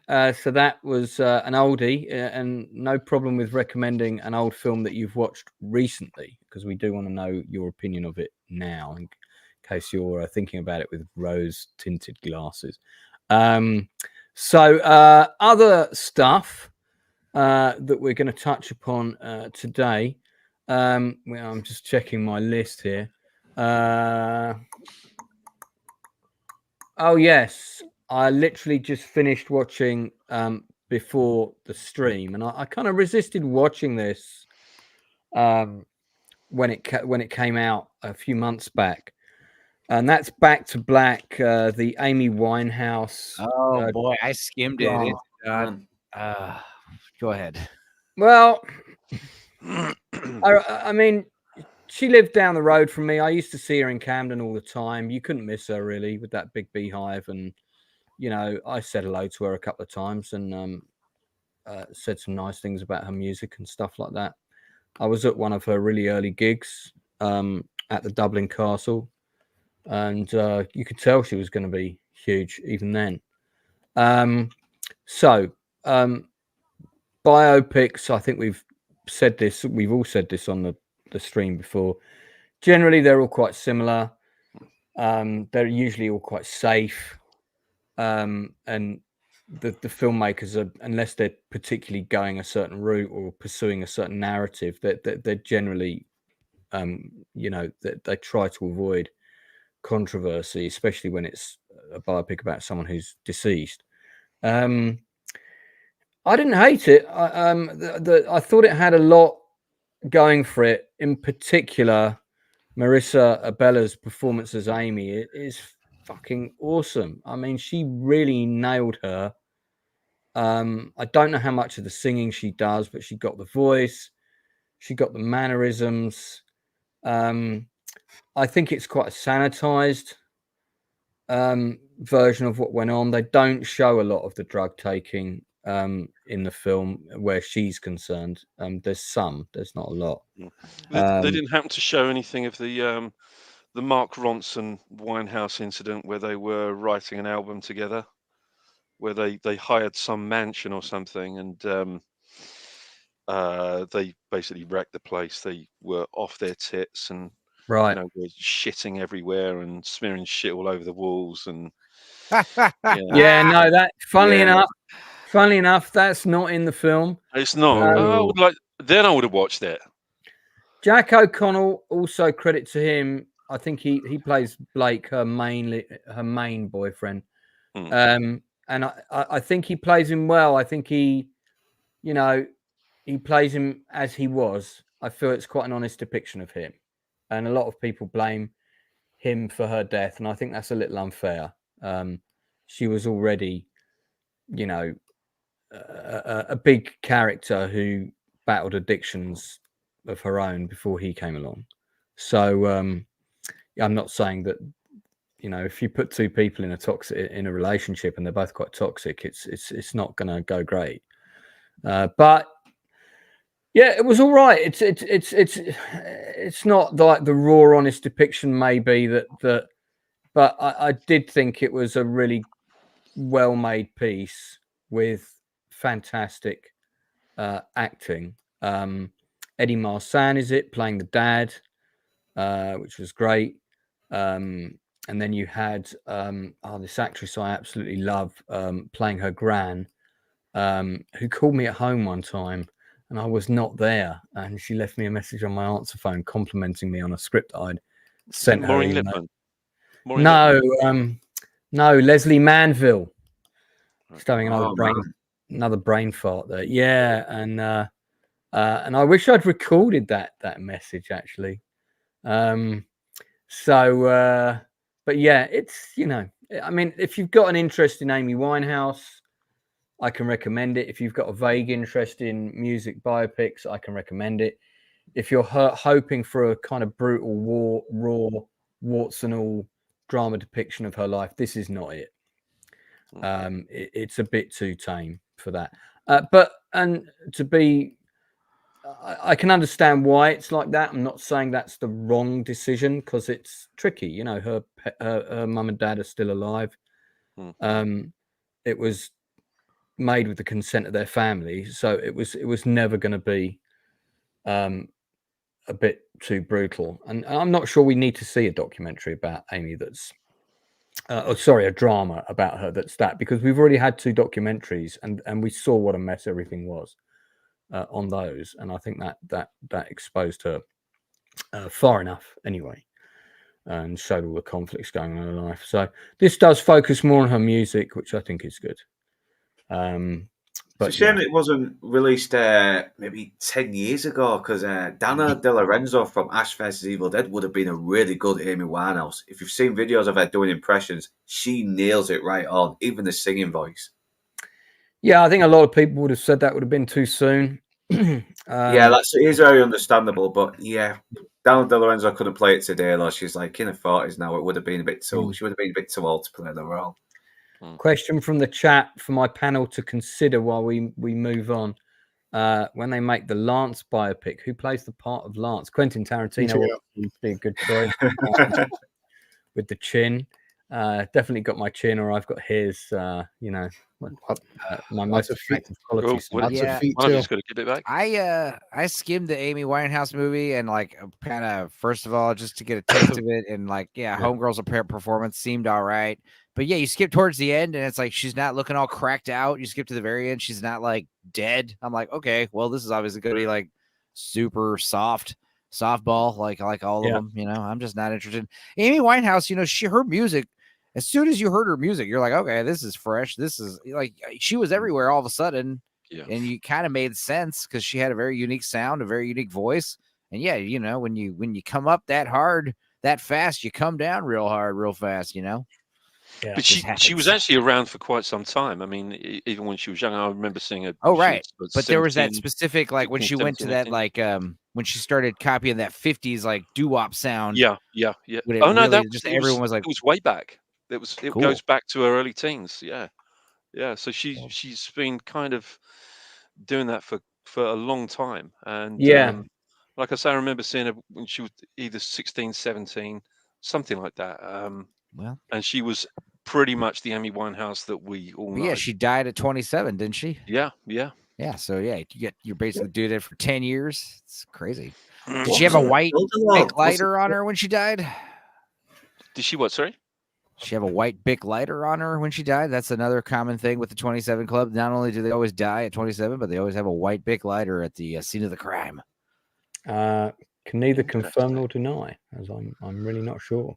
Spooky. Yeah. All right. Well, let's move on. I've got 3 other things to mention, and I'm sure some of you do too. But one thing most of us have seen is I'm back. South Park. That was bad. The end of obesity. That was my Cartman impression. It's not as good as yours. Man, I'll tell you what. I put this on quite late. On the wee hours of Monday morning. I actually watched this right before I popped on your super drunken stream. Yeah. Man, I laughed from beginning. This is South Park at its best. It's very funny. I didn't know about this drug craze in America, which is some kind of opiate that's been created originally to address one issue, but is now being used by women all over the US. Basically, it's the equivalent of a slimming pill. It makes you lose weight really fast. But look at Sharon Osbourne and her daughter if you want to see the positive effects of it. But it just means that you've got a lot of older women taking it who are now all wearing crop tops and shit. And South Park went right for the jugular on this. They also addressed the issue of fat shaming. And there's this like network of women who are doing these drugs. And there's also the once weekly Lizzo drug parties. And Randy thinks they're going to be doing drugs and they're just doing Ozempic. And he's all excited hanging out with all these hot milfs. Yeah. And then he ends up taking Ozempic himself. They played the Lost Boys. Well, yeah, that was the funniest part. The Lost Boys music, Cry Little Sister. Yes. When he's like gets initiated with the MILFs, does the drugs. What's interesting though is I thought it was going to be more about the Ozempic, more about the drugs. It's really about the American healthcare system and how that's really fucked up. And that's basically the main thing it tackles and lampoons. But yeah, what's interesting, and I thought I have a relative who tried the Ozempic thing and immediately got super constipated for like almost died. Like if they didn't poop for like weeks, and they were like, yeah, do not take this stuff anymore. Apparently, it has all kinds of adverse. Like if it does good for you, great, yeah, you're gonna shed weight, but for a lot of people, you get crazy adverse side effects. Like diarrhea for the rest of your life is something that someone got one time. So they didn't really make fun of that a whole lot, which I thought they were. I thought they were going to go. They did not go obvious with it. They went really outside the box with it, especially with like I don't want to spoil too much, but yeah, some very famous celebrity cameos that you would not expect ever are in this show, and a very big Mad Max style car chase. The Mad Max 2 truck chase is parodied, and it's awesome. That's all I heard about the past years of Mad Max. You will not believe the celebrities that are in this car chase that get killed. It's unbelievable. It's and MILFs. I love Randy constantly like getting distracted by MILFs like midriffs and their asses. While he's like driving the truck, Yeah, I like how Plays always peer pressured into it as well. Like he's a fucking teenager, and there's like, making him on Randy. I gotta give this episode, which is a sort of 45-minute episode. It's great. That's what they do now. They make less episodes. They're basically like mini movies now. They're like. Well, they still do the show on Comedy Central, but like these Paramount. They have an exclusive deal for these like Paramount specials, like 7 or 8 of them. I can't remember. That's what I'm saying. They're almost movies in a sense. Yeah, because the quality of the show kind of in some of the later seasons it kind of dipped. It lost its way a bit. There was one where they did a continued story all the way through one season. That was terrible. That one it was like really 2 or 3 seasons that were more like that, and that was not good. No, that was a low point, but the last sort of all the output they've put out in the last 5 years, I would say, has been consistently excellent. This is by far one of the best of those, and I thoroughly recommend it. Yeah, if you liked South Park when it was really on point, this is South Park proper on point. It is absolutely excellent. The scene of the chimney rant will be riveting. I have no idea what that means. This is clearly a suggestion for who should play me. I feel someone read my mind. Other suggestions in the chat, please. I'm curious to know who people think. Obviously, I think Ryan Reynolds or someone like that. That's true. Yeah. Anyone else got anything they want to say about South Park this episode? Well, I don't think the Randy storyline is still just like the Pandaverse one. The Randy storyline is the fucking funniest one. Randy's always the funniest. His OnlyFans. Yeah, he is, and the fact that he's complaining about the drugs don't leave him with a hangover, and they don't stop his dick from working, just makes it even funnier. And even tells like, yeah, you need to get off that stuff. It's like, I love how that's the other thing. Stop your dick from working. If you haven't seen the previous specials, there's like some stuff you need to be caught up on, like, you know, Randy and the Marshes live on a weed farm now, and Tally lives in their barn. But you know, it's okay. Once you're caught up. You know, you don't need. That's it. That's all you need to know. Yeah. I love Tally. I love Tally as well. He's a totally pointless character, but you love him anyway because he's evolved into something more than what he was. Now he's like Randy's like weed growing sidekick. It's hilarious. Yeah, Randy. My favorite kid character is Butters because he's the only one that acts like an actual child. And then Randy, he's just so stupid. He's got that Homer Simpson quality that we all love. I mean, just great. Yeah, Butters as well. That song he was singing about the American, they suddenly start spiraling off because everything gets all confusing and crazy. So South Park, it's out there. Watch it. You're gonna laugh, especially if you're a fan of Mad Max. You'll laugh less if you've been a victim of the complexities of the American healthcare system. But it's great how they actually shine a torch on that very, very important issue. So Jim Broadbent, all the suggestions coming from Stupenso. I'd appreciate some suggestions from other people as to who could play me. Jim Broadbent. I think Jim Broadbent would be good for Inside Man. You look uncannily like Jim Broadbent, Lance. What are you talking about? Clearly, you guys have the same exact. If you were fatter, you would be like his clone. Thanks, man. I love you so much. Let's move on. I also saw the Ashley Madison affair. Now, I'm not sure if this is the poster for the Disney one. I was curious about this, which came out last year, or if this is the poster for the Netflix one, which has just dropped. Both of them are like 3-4 part mini-series documentaries. The thing that's great about the Disney one over the Netflix one is the Disney one has interviews with the hackers. The Netflix one doesn't. So for anyone who doesn't know, the Ashley Madison website was a website that was set up for married people who wanted to have affairs. And it was making tons of money.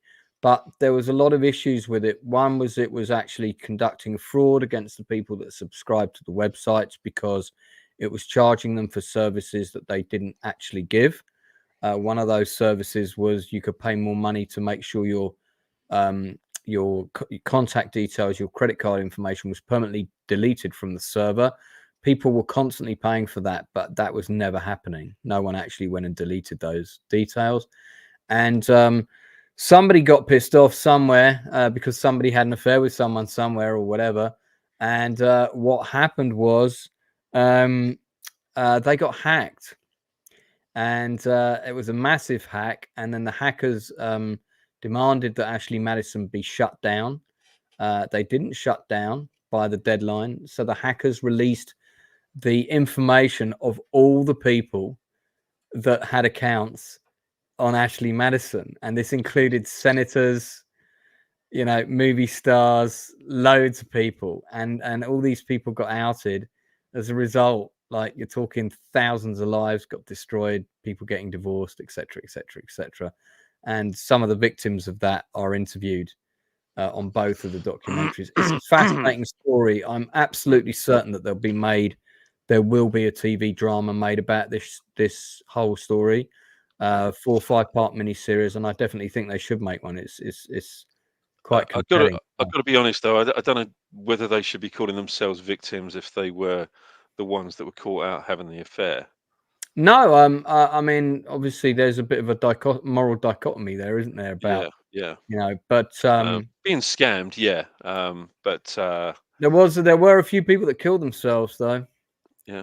So it did have pretty far-reaching ramifications. The people who conducted the hack have never been caught as well, which is kind of interesting. So I mean, this is begging to have a drama made about it because it's full of drama, full of drama. Leroy is saying, I can be proud that I'm not fat. Thanks. Look, there are 5 people on this stream and 3 of them are fatter than me. I'm just saying. So, I recommend it. It's good. Both of them are good. The Disney one's good. The Netflix one's good. The funniest thing, by the way, that came out of the whole thing is the CEO of the Ashley Madison affair propagated himself to be this happily married man, etc., etc. And not only did they hack all the accounts, they hacked his emails and they published all his emails. And he'd been going to all these escort services and shit, and they put that all out as well. So his whole reputation was no longer credible.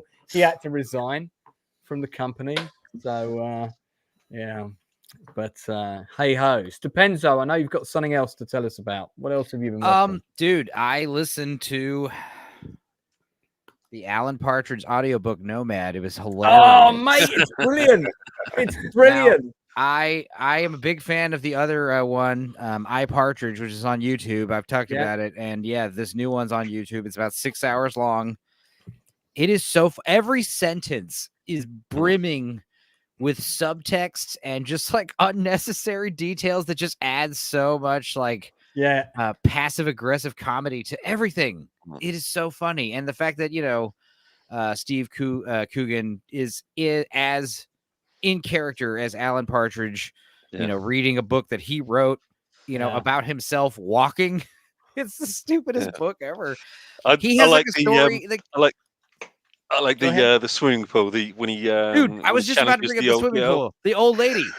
He has a vendetta against some old lady that he goes to the swimming pool with, or not even with. She's just there, and she swims laps faster than him around him as he's swimming slowly, and he takes that offense. So he tries to race her without her knowing about it, and ends up almost drowning himself. It's so stupid, dude. He basically tells this old lady, "You, me, now, it's on," and she's like, "What?" And he's swimming, on a race. You can see that I've been watching it. I'm only about halfway through it. I'm going to put the link up in the chat for people. It's great. It's fantastic. And I'm all about listening to these podcasts and shit at double speed. No, listen to this at the normal, regular speed. It's all about delivery here. Have you listened to? Did you manage to listen to any of the Alan Partridge from the Oast House podcast yet? No. I've watched a bunch of his TV stuff. He's the first thing I ever saw with Alan Partridge was the movie Alpha Papa. What the hell is this? I actually think that's the weakest thing he's done. I think right. But I mean, as far as getting Americans like myself who have no idea who he was, it got me into the character. President Trump's on the stream. Yeah, what up, Trump? Yeah, so I'd love to say welcome, but I won't. President Trump is. It's an honor to have you, sir. How'd you get here? Yeah, it's hilarious. By job, President Trump. Watching, he's a big fan of Alan Partridge. So, have you seen the original Alan Partridge TV show? That's the very first thing he did. It's six half-hour episodes. Yeah, there was I've seen a few. Sorry, I've got to back up slightly. The very first thing he did was a radio show. That's right. No. Even before that, it was a radio show and it was called On the Hour. And it transferred to TV, and they changed the title of it for the Day-to-Day. And then obviously the Day-to-Day, then they did, after the Day-to-day, he did Knowing Me, Knowing You, the radio series. That's the one I've definitely seen. The variety hour type thing. Yeah, it was Knowing Me, Knowing You, the radio series. Then he did Knowing Me, Knowing You, the TV series. Then he did the first season of I, Man and Partridge, second season of I, Man and Partridge. Then he did the Alpha Papa. Then he did. There was the Christmas special. You missed out the Christmas special.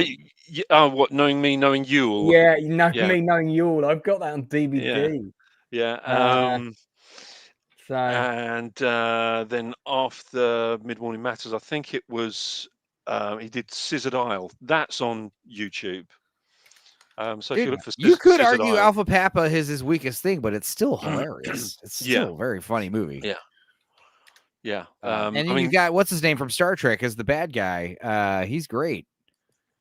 I mean it's it's you know it's not amazing. My favorite scene from Knowing Me, Knowing You is when he's got Cirque du Clown into the clowns. So that I find is good fun. But I like the way that he's got a troupe of actors that play all the different characters on every show. Yeah, I like the one with Cheeky Monkey. Oh my god, brilliant! And the guy gets really nervous. Cheeky Monkey. Yeah, brilliant. Yeah. So but of course, Cheeky Monkey makes an appearance in this time as well, doesn't he? Yeah. With dude, what are some other great moments? Yeah, when he starts in the book Nomad, there's a part where he takes a break in goes to some B&B and like mails his backpack to himself at the lady's house, and then he finds a picture of someone named Edmonds, and then the next chapter is all about Edmonds. This guy he hates. Noel I Edmonds. was just like, my god. What you've got to do, some of the names that he mentions in that, like Noel Edmonds and Dale Winton and such like, are all kind of sort of TV or ex-TV celebrities from yesteryear, mainly BBC. So look them up, and because he's always talking about Bill Oddie and Sue Cook. They're two others that he's always mentioning. Delia Smith is another one. Yeah, TV cook. Is the Oast House stuff? Is that the most recent? The most recent thing is the third season of From the Oast House and Big Beacon, the book about when he buys the lighthouse. Oh yeah, Big Beacon. That's the one. I don't think that's on YouTube, is it? I don't think so. No. Yeah. We need to talk about Alan. That's another good one. I mean, he can't get away from it, really. It's we need to talk it's his best character. He's tried to get away from him, but he can't. Yeah. And I think he's kind of prepared to own it now. Yeah. I mean, I've seen him live. Rages in chat. Are you the real Donald Trump? Maybe. Just pretend he move on with your day. Don't let some guy's funny YouTube name ruin your day, Leroy. No politics in the chat, unless you're Leroy, in which case you can spout all kinds of hatred in the chat. No problem, right? Listen to my moderator. His hammer is poised. Yeah, Leroy, shut your mouth and show some respect to the goddamn president. I'm just kidding. Gosh. And you, right, I'm kidding. I'm putting depends on the naughty steps, being rude to chat. Okay, right, your time's up. You're back in now. Okay, so are we? Steve Coogan, good recommendation. Yeah, let's move on. We got something else we want to recommend. Anyone? Okay, that's yeah. it. Yeah. I got one. I got a couple. Right. I watched go. Unfortunately, I not watched the Neil Breen film. What's it? Oh yeah, we're Fateful. going to do a Neil Breen special, aren't we? At some point. Yeah. I've got to be honest. I don't want to talk about it. It was garbage. What did you see? But The new Neil Breen. Oh, the new Neil Breen. You have seen a Neil Breen film. Yeah, it was Fateful something or other. I can't believe you watched Neil Breen. I can't believe you watched Neil Breen. Yeah, absolute garbage. I think he's I don't know. He's certainly not a genius. I know that, but I think he's part of a massive con. I think he's part of a huge con, and one day he's going to come out and say, "Ha, I won my bet." See, I told my mates that any schmuck can make a movie and make themselves famous and make a fortune, and be shit at it. And I'm that guy. I'm pretty sure he's going to come out and say that one day. Does he get to, and I'm going to guess the answer is yes, does he get to snog both of these women in this movie? Yeah. That's why he does these films, because he can never get these women in real life, so he has to sort of like indulge in his narcissism a little bit and make him this sex symbol. Yeah.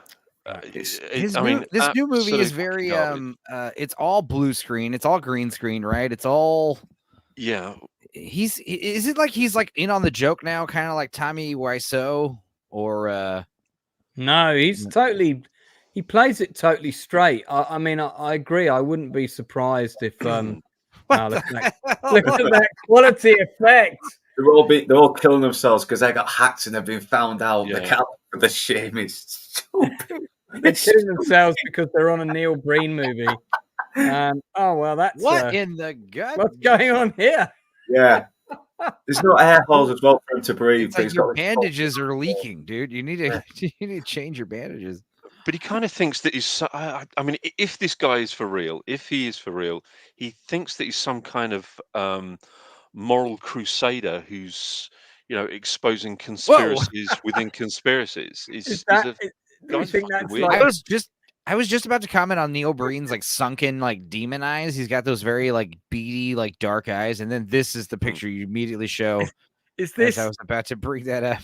Is this Breen's cum faced? We think that's what you're going to be looking at. Here's a true thing. If you ever watch a musician like really like solo, like that's usually their sex face. So just FYI. I don't know what that is. It's a shot. But see, that's the thing is like some of his earlier movies, they were filmed like on location in weird places, like weird office buildings and corners of his house and stuff. But now with all the green screen stuff, it's I don't know. It doesn't have that charm. It doesn't have that charm that these earlier Neil Breen movies were actually. I think his first two movies were shot on 35mm.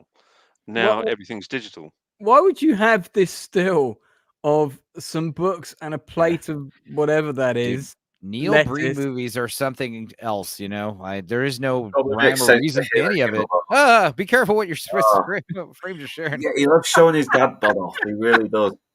Even the dad bod is better than that. Come on. This is a common thing. Common thing with he's next to a Ferrari for some reason. Common thing with these vanity directors who make these terrible, like, oh, I'm badass, I'm the writer director, I'm an action star, and there's a lot of naked women who have sex scenes with me in the movie. That's usually what happens. There'll be like a woman just like awkwardly naked in a hot tub with me for an extended period of time because I'm the director and star. Now, every one of these freeze frames is baffling. Do we think that Neil Breen is slightly out of shot just below the guy's hand in this? No, stop. I think the real question that's not a joke is, do you think that does he purposely select these terrible pictures because he's funny? Is he a comic genius is what I'm getting at. Well, is this whole Neil Breen thing like an Andy Kaufman style film career? Yeah, weirdly, what I don't get is that he's getting standing ovations when his movies are going to theaters. No, it's because irony, hipsters and stuff. That footage is faked. That footage is fake. His film was on some festival in France, and he he showed footage of the closing night. Oh of that yeah, festival. you're talking about that one that was put on in a No, theatre in recently, Paris, wasn't it? like Yeah. I heard that people had a hard time watching his most recent movie because everyone is just like laughing and screaming and going crazy to where you can't even pay attention to the movie. It's just like it's like a concert or something. Everyone's just acting crazy, even though it's a movie nobody's seen before. Like this could make sense if they were doing another screening of Fateful Findings or whatever, but instead they're even when Cade, the Tortured Crossing, that's the new one. I don't know. Did you have that experience, Gary? No. I just really wanted to eat my own shit. I like the plot. I like the plot for this one. An identical AI twin brother restores an old mysterious mental asylum. He takes it upon himself to mystically train the patients as warriors for humanity and justice. So basically, Neil Breen is going to be in this film twice. Yeah, if his ego wasn't enough. Also, making your movie poster look like a bad book cover, is also very interesting. I know, so right? Many... Who's this man dude? Version of Breen. Guys? It's Neil Breen, man. Like it's like we could do a whole Neil Breen stream. Yeah, like there's a lot. Ideas. There's a lot to go. Dude, wait till you see this in motion. See what this looks like moving. It's insane. Oh, need some edibles for that one. Oh, mate, can you get this clip up? I think we should see this clip. Let's see if I can find it. Give him time, he will. Yeah. What's going on here? So that's the thing is I was saying is because he's doing everything digital. There are no sets, so everything's green screen and like a lot of like copying and pasting actors in.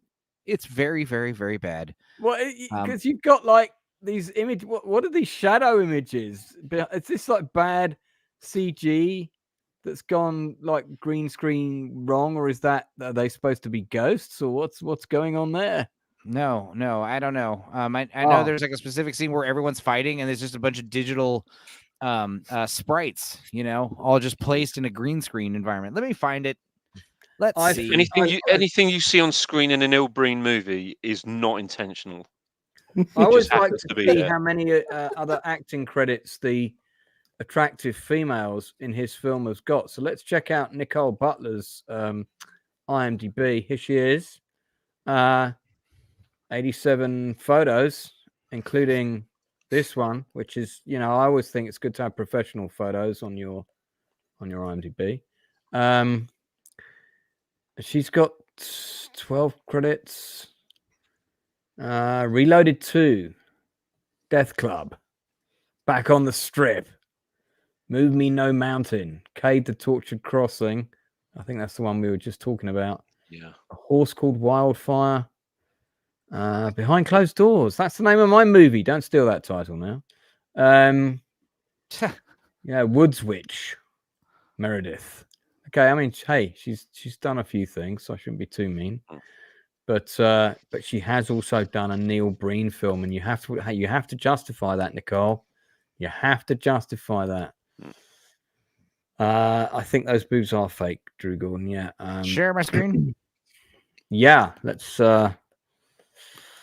This is the trailer. Okay, this is Neil Breen trying to advertise his own movie. All right, I'm going to show you just about 10, we can't not too much of it because I got ratioed last time. Ratio? That's not the correct nomenclature. You mean you got a copyright claim, which is fine.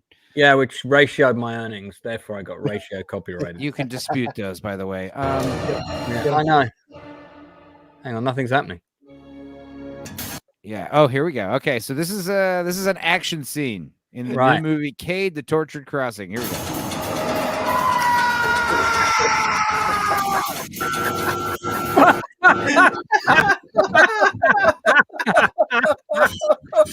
You've taken in 6. Hang on, pause it. Do you see? There's no shadow on the feet as well. There's no shadow underneath them. Is that some kind of Matrix thing where he's like they're fighting 7 versions of him or something? I don't know, but this is even better. Watch this. You see how this woman is like standing here, like she's waiting for someone to say action, and the scene starts, and then she starts walking. You've taken in 6 new patients this week. You see what I'm saying? We've lost. There's no way they're not doing this shit on purpose. You know what I mean? It's so bad. It can't be. I could just talk about this frame for an hour. You know what I mean? I think we have to do a Breen special. I'm going to skip to a random part of the trailer I'm going to skip to a random part right here. Let's see what happens.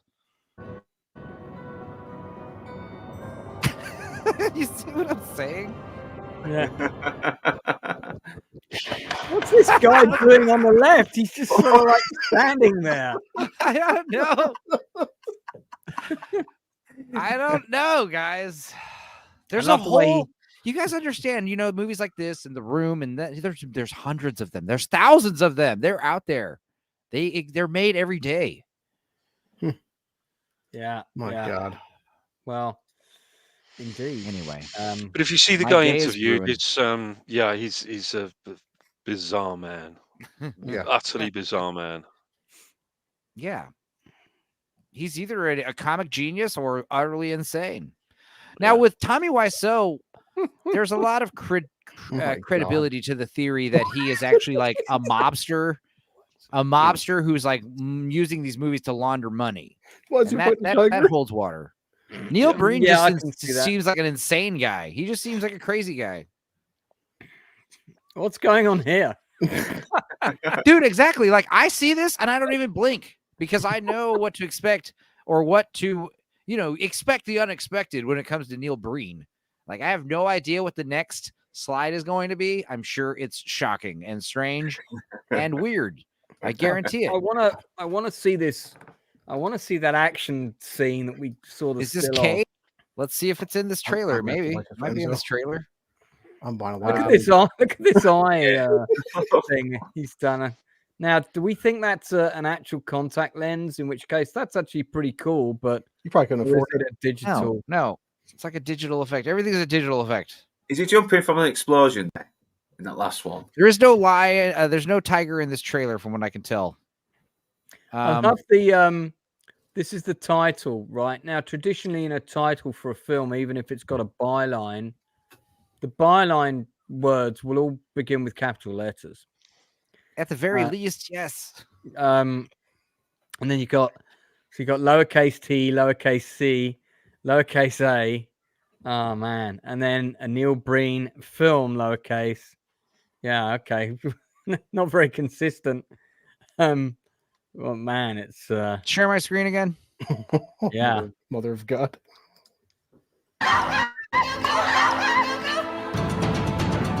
Oh yes, there we go.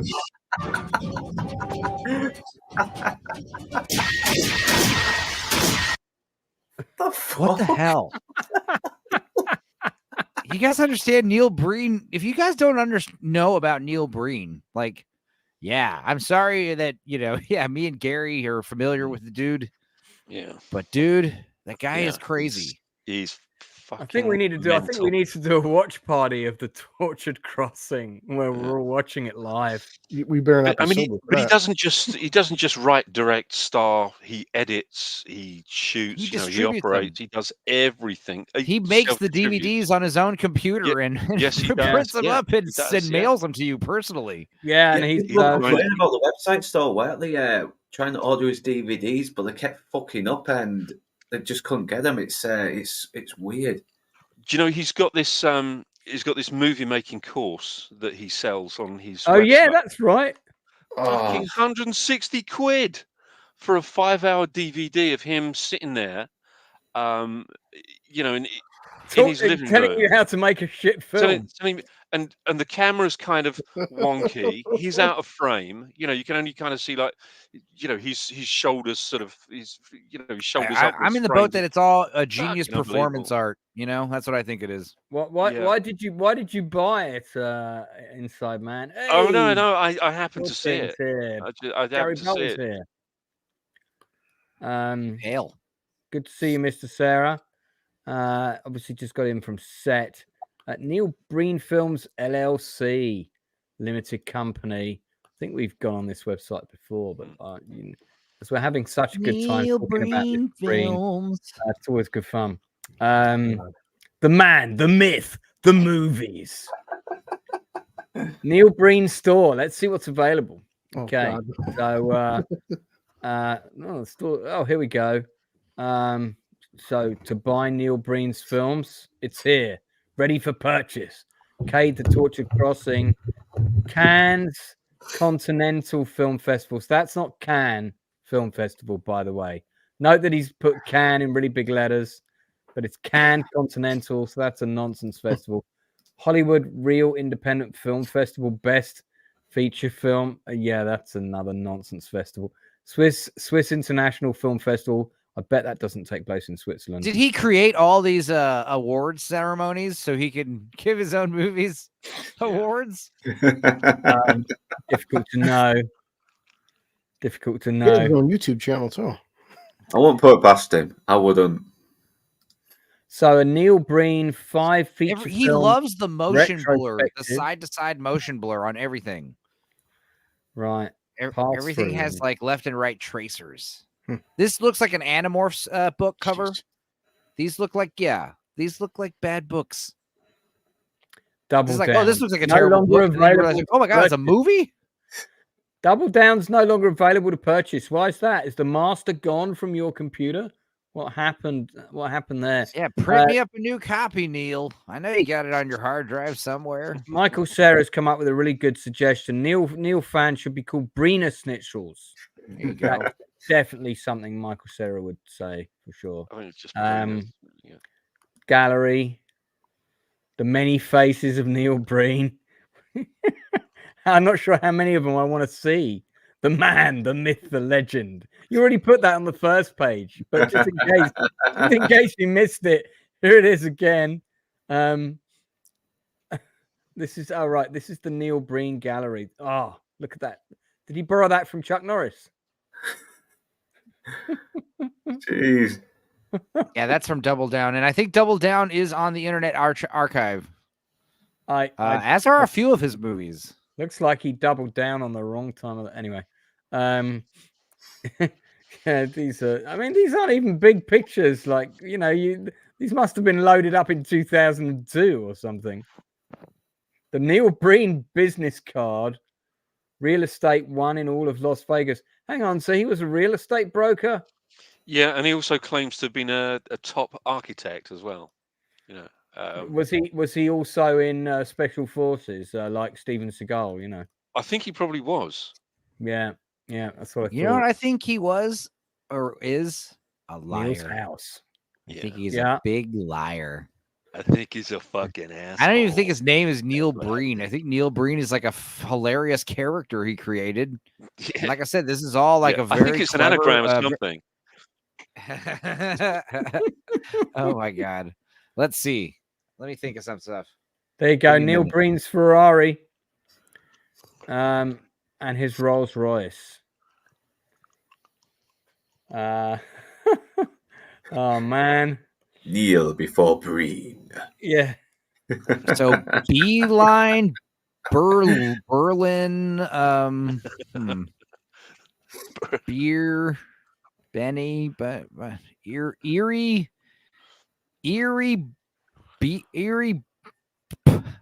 I don't know. So inside there, what made you watch this Neil Breen movie? I've got to blame Northern on this. Yeah, Northern actually mentioned it last week, or he mentioned Neil Breen last week, and I thought, do you know what? I haven't seen this one, so I'm gonna dig this one out and give it a bash. And yeah, sorry, man. Of shit. And your friendship with Northern Bastard has thus ended.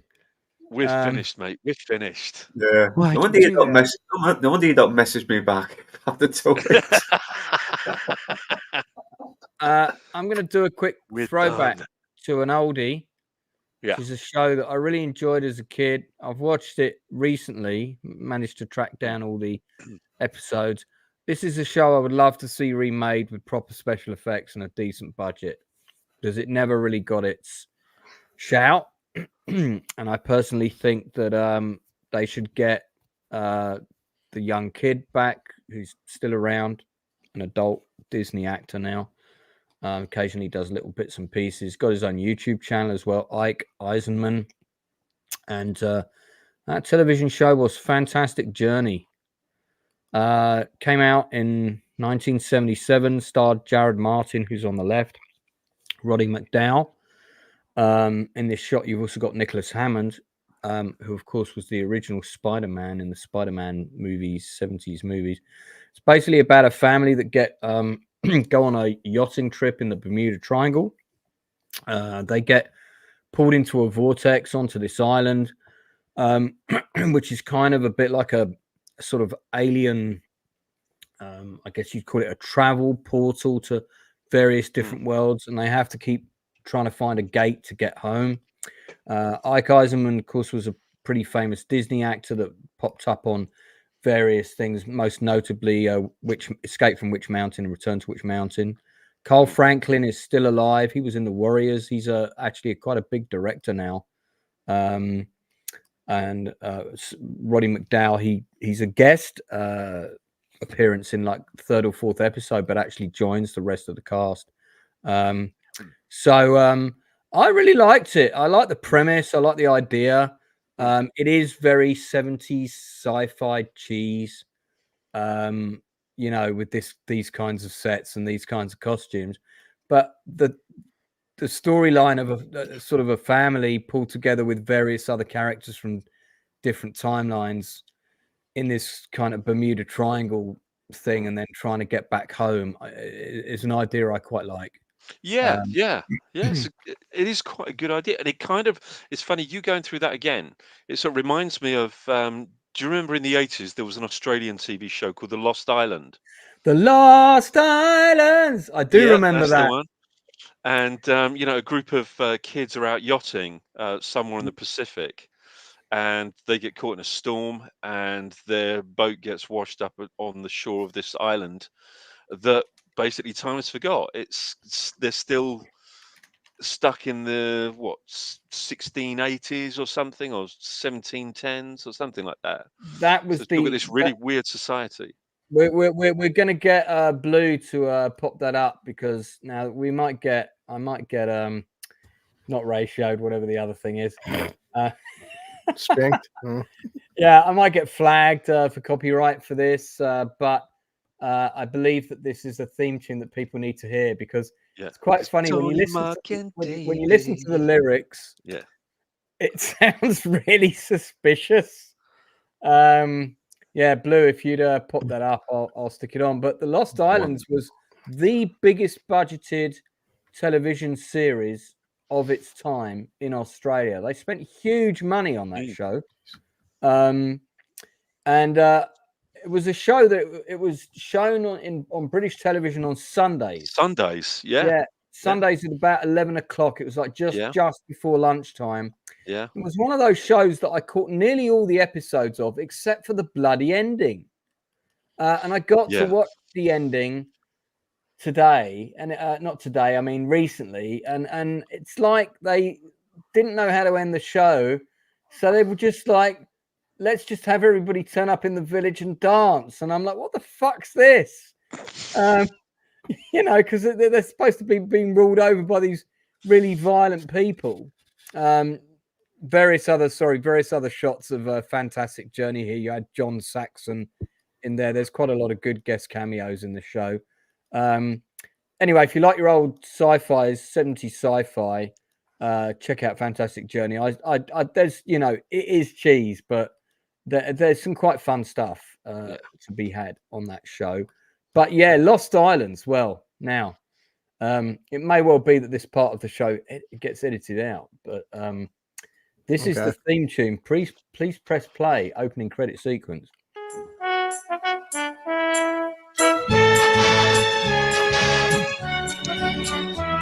There once was a wealthy man who had a wonderful idea to bring children from all places with all kinds of faces together into a sailing ship. There were 40 boys and girls. Doesn't sound dodgy at all, that does it? It's a little weird. A wealthy old man gets like 40 kids. Was there a bunch of pizza and hot dogs on this boat as well? Thousands and thousands of dollars of ice cream and pizza. I like the way that they set this. It is a catchy tune, though. It's a catchy little ditty. Tune. They set the premise up for the show basically in the opening credits. Yeah, that's what they used to do in the 70s. They would, the intro song is going to tell you what the show's about. The pilot episode basically begins. You're in the storm. Yeah, L. Ron Hubbard vibes. Exactly, man. Exactly. Let's play some more. The ship around the globe, so they called it the United World. The ship was just 3 weeks from shore when a hurricane bore it down. The waves were big as mountains. Hurricane bore down. Yeah, hurricane is what he said. Yeah, so now it's all going to go to shit. Yeah, play a bit more. They found they would surely drown. They jumped into the lifeboats, rowed away from the wreck. They didn't count them, they hadn't time. 5 children were left behind. Yeah, so pause that. So right, 5 kids are left behind. That's a fucking massive court case right there. Yeah. What about the cat?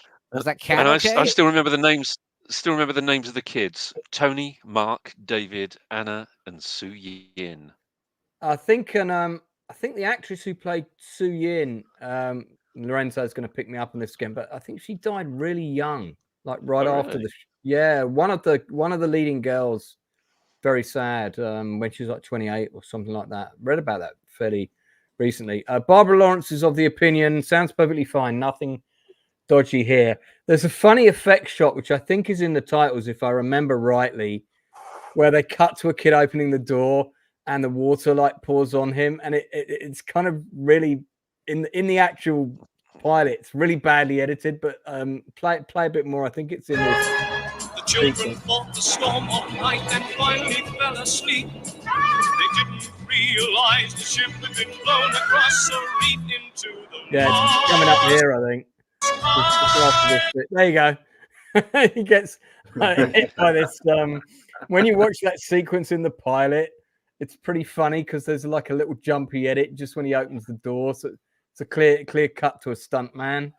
But the actual show itself, you're right, it was quite a good story. It was, yeah. The premise was really good. Yeah, I remember the episode where they found some amphibious landing craft or something. Remember that episode? Yeah, DUKW. Yeah. And that's near the end because they use that to kind of like march on the Master's lair and all of that. And you'll see in the rest of the credits, but the island's basically lost in time, and it's run by this guy with all these guys who look like Mexican bandits. Let's play a bit more. Oh, look at that. Now, I think that's from another movie. Hiding in the bushes was a watchful pair of eyes, and living in the valley were people lost in time, ruled over by a tyrant whose face was in a mask. The children must defeat him sting. So they can escape at last. Oh, yeah, give it to me. And there's the island. Yeah. Yeah. You know what? This is a show you guys should sit and watch so we can talk about it. Yeah. Daryl wants to kill himself, so I mean, I don't know, man. When? I'm not enjoying it. We do not encourage that, Daryl. Change the channel now. Get help. Call 1-800. Don't do it. I don't know what the number is. I'm sure it's something like that. I'm just gonna check my. I'm just gonna check my email to see if we've been copyright flagged already. That's all the stuff I had to talk about tonight. Has anybody got anything else they want to recommend? Any other Neil Breen films we want to get into? I'm making a clip of this. You gotta stop coming on there so you keep making. Who says 1-800 don't do it? Yeah, 1-800 don't do it. This opening is fucking intense to get the song so fucking cheery. This bad shit is happening and the song's all cheery about it. Oh, I watched a really awful movie called Tarot. Here we go. About the tarot cards. The horror film. Sucked. Holy Lord, it was bad. I was thinking about watching that. Here's what I would recommend watching it. I would recommend watching it because it manages to squeeze every horror movie cliche into one 90-minute movie. It's so bad. It's a haunted tarot card, and you read everyone's tarot horoscope, and everyone gets a special card, like the hangman. Then the hangman comes the next day and kills the girl. The fool comes and kills the funny guy. You know, it was stupid. It was bad. Very, very, very, very, very bad.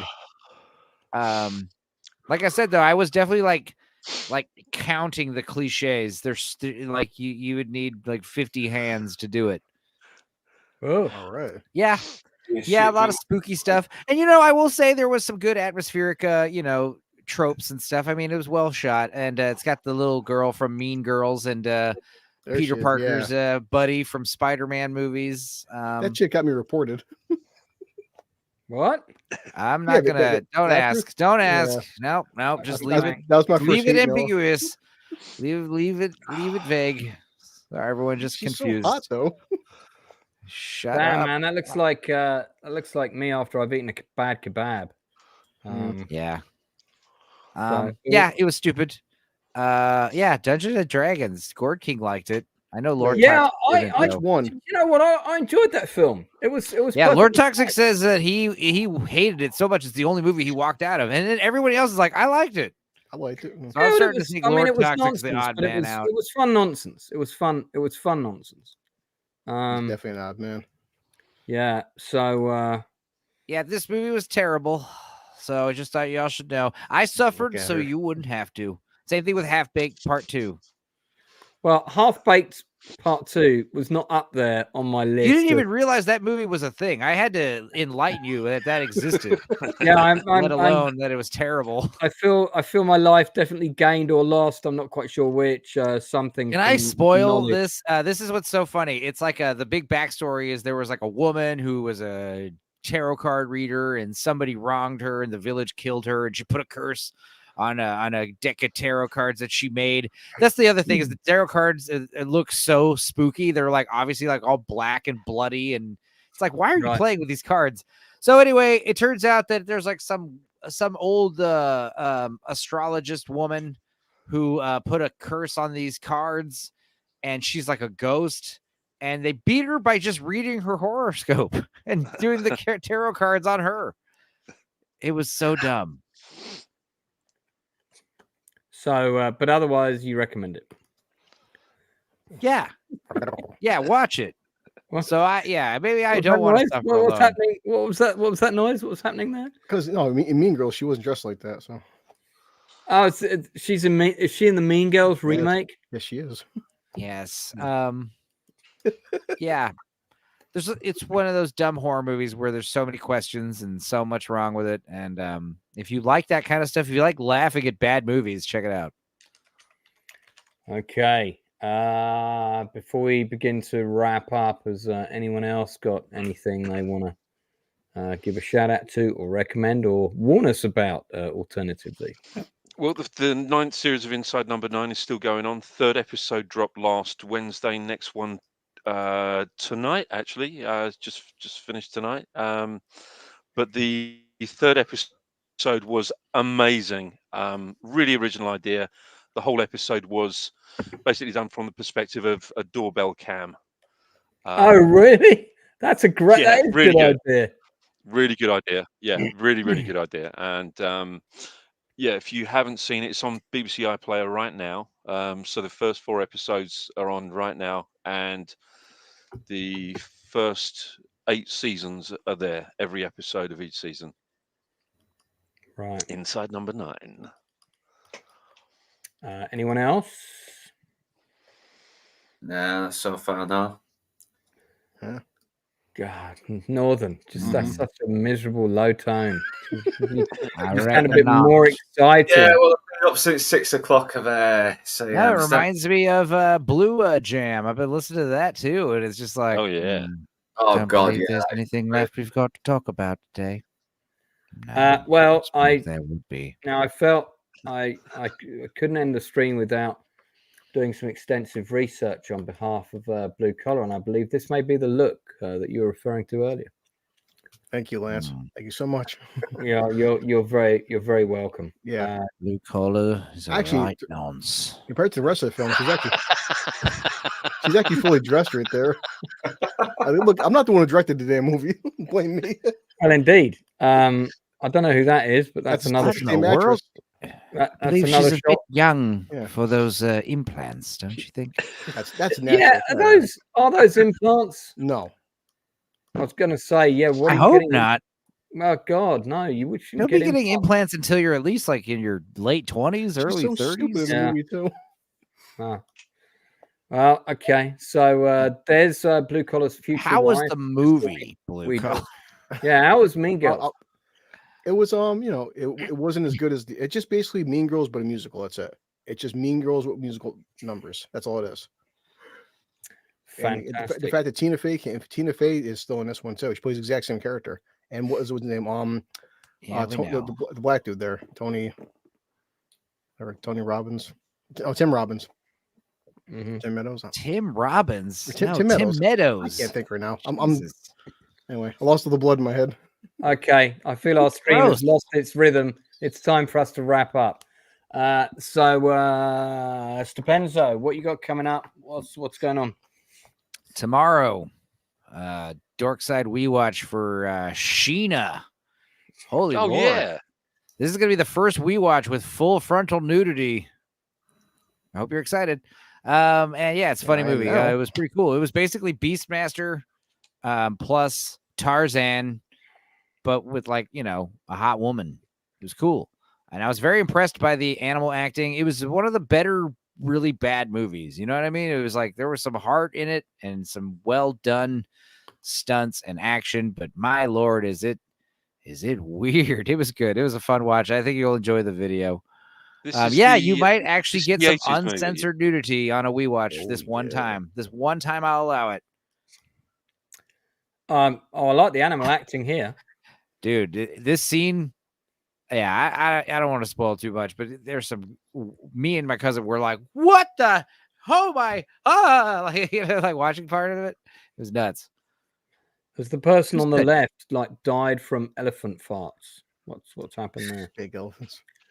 Yeah. Tanya Roberts, sadly no longer with us. Yeah, she was obviously what's her name? Donna's mom in That 70s Show. That's where you guys probably know her from. I mainly remember her from, wasn't she in Beastmaster? See, here's the thing that's funny, and I talked about this on the We Watch, is my buddy shared that video, this movie with us, said put it on the watch list, and I thought it was a soft core movie this whole time. I was like, well, no. I thought it was like a Skinamax movie. And then I was like, oh, wait, Tanya Roberts is not a porno actress. She's an actual actress or a model. Okay. And this is an actual movie from Columbia Pictures. I see. It's rated PG. It's a PG movie with full frontal nudity. The 80s were wild, man. Michael Cera's worked with The Lion and can confirm that he's good. So there's several. There's actually a really good book. There's a really good book, a making of book for this movie, and it really is a very good book. Very, very good. Everyone said that even though this movie was really hard to make and it won a bunch of Razzie Awards, everyone involved is very proud of the movie. And I gotta say, they did turn it into a USA show called Sheena in the 90s, and apparently in the show she can turn into an animal as well. I was like, I remember seeing that as well. I was like, in this one, she puts her head up to her hand like that, and she can call animals like Aquaman, except it's useful animals. Tanya Roberts, I would agree, terrible actress, but had probably one of the most beautiful pair of eyes you've ever seen on screen. It's strange that she's grew up in Africa and she has breast implants or whatever. That's strange. But once you get past that, I think your suspension of disbelief is still.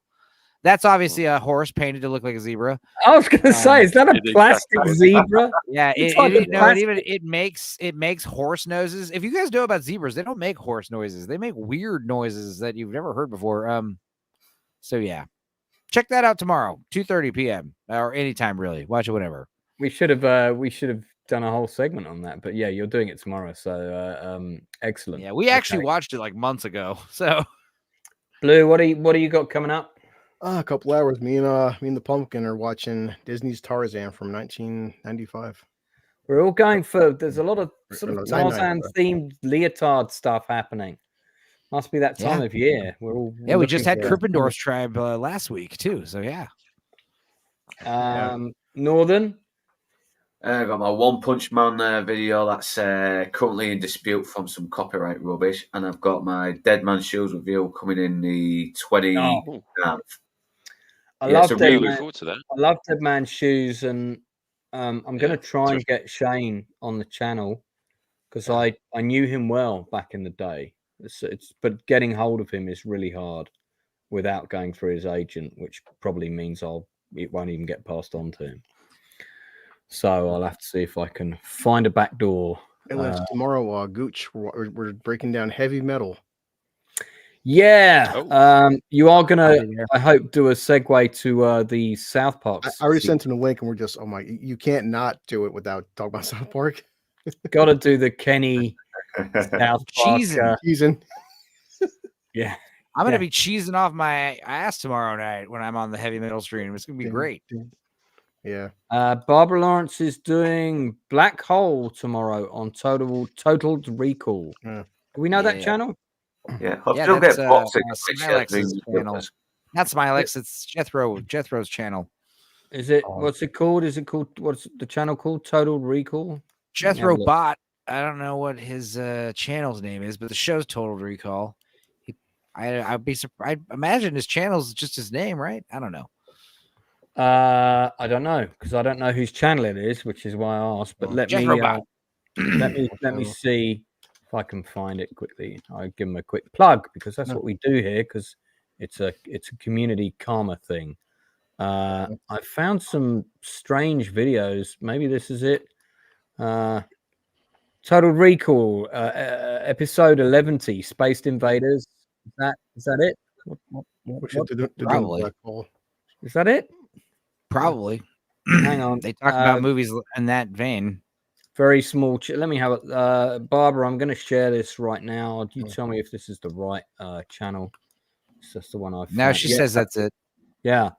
So there you go. Total Recall. Total Recall is the name of the channel. I got it. That makes more sense. Enzo knows that movie. Yeah, that does make more. So there we go. Blue Collar, you like that movie. You're the one who picked it. If you want to go and check out this channel, it's a young channel. It's only got 27 subscribers. I'm passing on that karma thing. Bigger channels gave me a plug when I started out. We're doing the same. There you go. On it now. Total. Come on the channel, Barbara. Come on the Nielsen ratings one Tuesday. You'd be very welcome. Cool. All right. Well, coming up from me, I've booked a couple of interviews today. So I've got director of photography Simon Rowling coming on Friday. So that will be my next stream. Will be this Friday. He's worked on a whole host of films, including a couple for Neil Marshall. He's done DOP on a couple of Neil Marshall's films. Quite a few sort of independent horrors and thrillers and that kind of thing. Recently, One Ranger with John Malkovich and Thomas Jane. So he's coming on. I've got James Boosh, who did the Predator fan film that's now got like 10 million views or whatever. He's going to be coming on first week of June. Simon Lewis, who did the Making of Bridge Too Far book, he is coming on the 6th of June. And I've also got another author called, his name escapes me. He's written loads of series guides to older TV shows, including The Tomorrow People, Space 1999, Lake 7. He's an Australian author. He's coming on later in June. I'm sorry, his name has just gone completely out of my head. Let me get it actually, because I had a conversation with him on Facebook in the wee hours of the morning. And I've already ordered his book on the making of The Tomorrow People. Strangely enough, You're not going to believe this, but I've actually been watching the Tomorrow People, and I was going to mention that, but I'll leave that. So yeah, we'll bring it up another time. Wait till I've got the book. Adrian Sherlock is the guy I'm talking about. Okay. So Adrian Sherlock, if you look him up on Amazon, you will see that he has got quite a few books there. And if you're a bit of a old school sci-fi nut, and I am a Blake Seven fan, that's also a show I'd actually quite like to see remade, which I know some people would say is sacrilege, but it never quite had the special effects that it needed. And I quite like. It's happening, isn't it? It's happening, isn't it? That's been on and off for years. I don't know if that's really going to happen. No, I heard recently that it was going to either be a movie. I'm sure I heard just recently, very recently. I'll tell you what, let's finish up with that, and let's Google and see if we can. I did hear there was a Blake, because it's gone back and forth. The guy that was originally trying to get the series rebooted, he tried to get loads of people to work for no money and all this kind of shit, and he got a bad reputation. And no one wanted to work on it, and then he lost the rights. Blake 7 reboot that was going full Battlestar, 7th of March 2024. Can't see anything official. Glynis Barber says she wants to play Serverland in Blake 7 reboot. That's not a bad idea. That I can see that. She'd be I'd go for that. Great. Yeah, and I reckon I met Jacqueline Pierce, and she took me out for a drink for my birthday. Yeah. So there's a story. The most up-to-date article I can find is the Blake 7 reboot that was going full Battlestar Galactica was being the key thing here. Let's have a look. It's time to hop back onto the Liberator and talk to Zen. I mean, the world that this is set in and the plot, I really love it. I think it would be, I just think it would be great to have this remade with a proper budget, given the kind of new sort of Doctor Who. Well, maybe not Doctor Who, but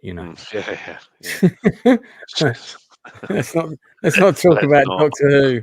I'll leave that to the Friday Night Tights gang to dissect in detail. Blake 7 reboot has been a complex and uncertain one, marked by several attempts to revive the beloved sci-fi series. 2008, I remember that Sci-Fi Channel thing. 2012, reboot was in the works with Joe Pulaski, Martin Campbell as director. However, that became uncertain once again. Sci-Fi past, blah blah blah. So what's happening? Much talk, blah blah blah. Don't know if any of this is official. The Martin Campbell connection is I know that. There's no definitive information there, so I guess we'll just have to see. See what happens. I'll ask around and let you know. Okay, fantastic. Well, so join me on Friday when we've got director of photography Simon Rowling coming on for a 90-minute interview. Join me on provisionally Sunday at 8 o'clock, where myself, the Inside Man, hopefully History Bro, Blue Collar Loser, will be back to discuss episode 4 of Band of Brothers, the actual episode that was aired. And this just in, this week's winning lottery numbers for the British National Lottery on Saturday are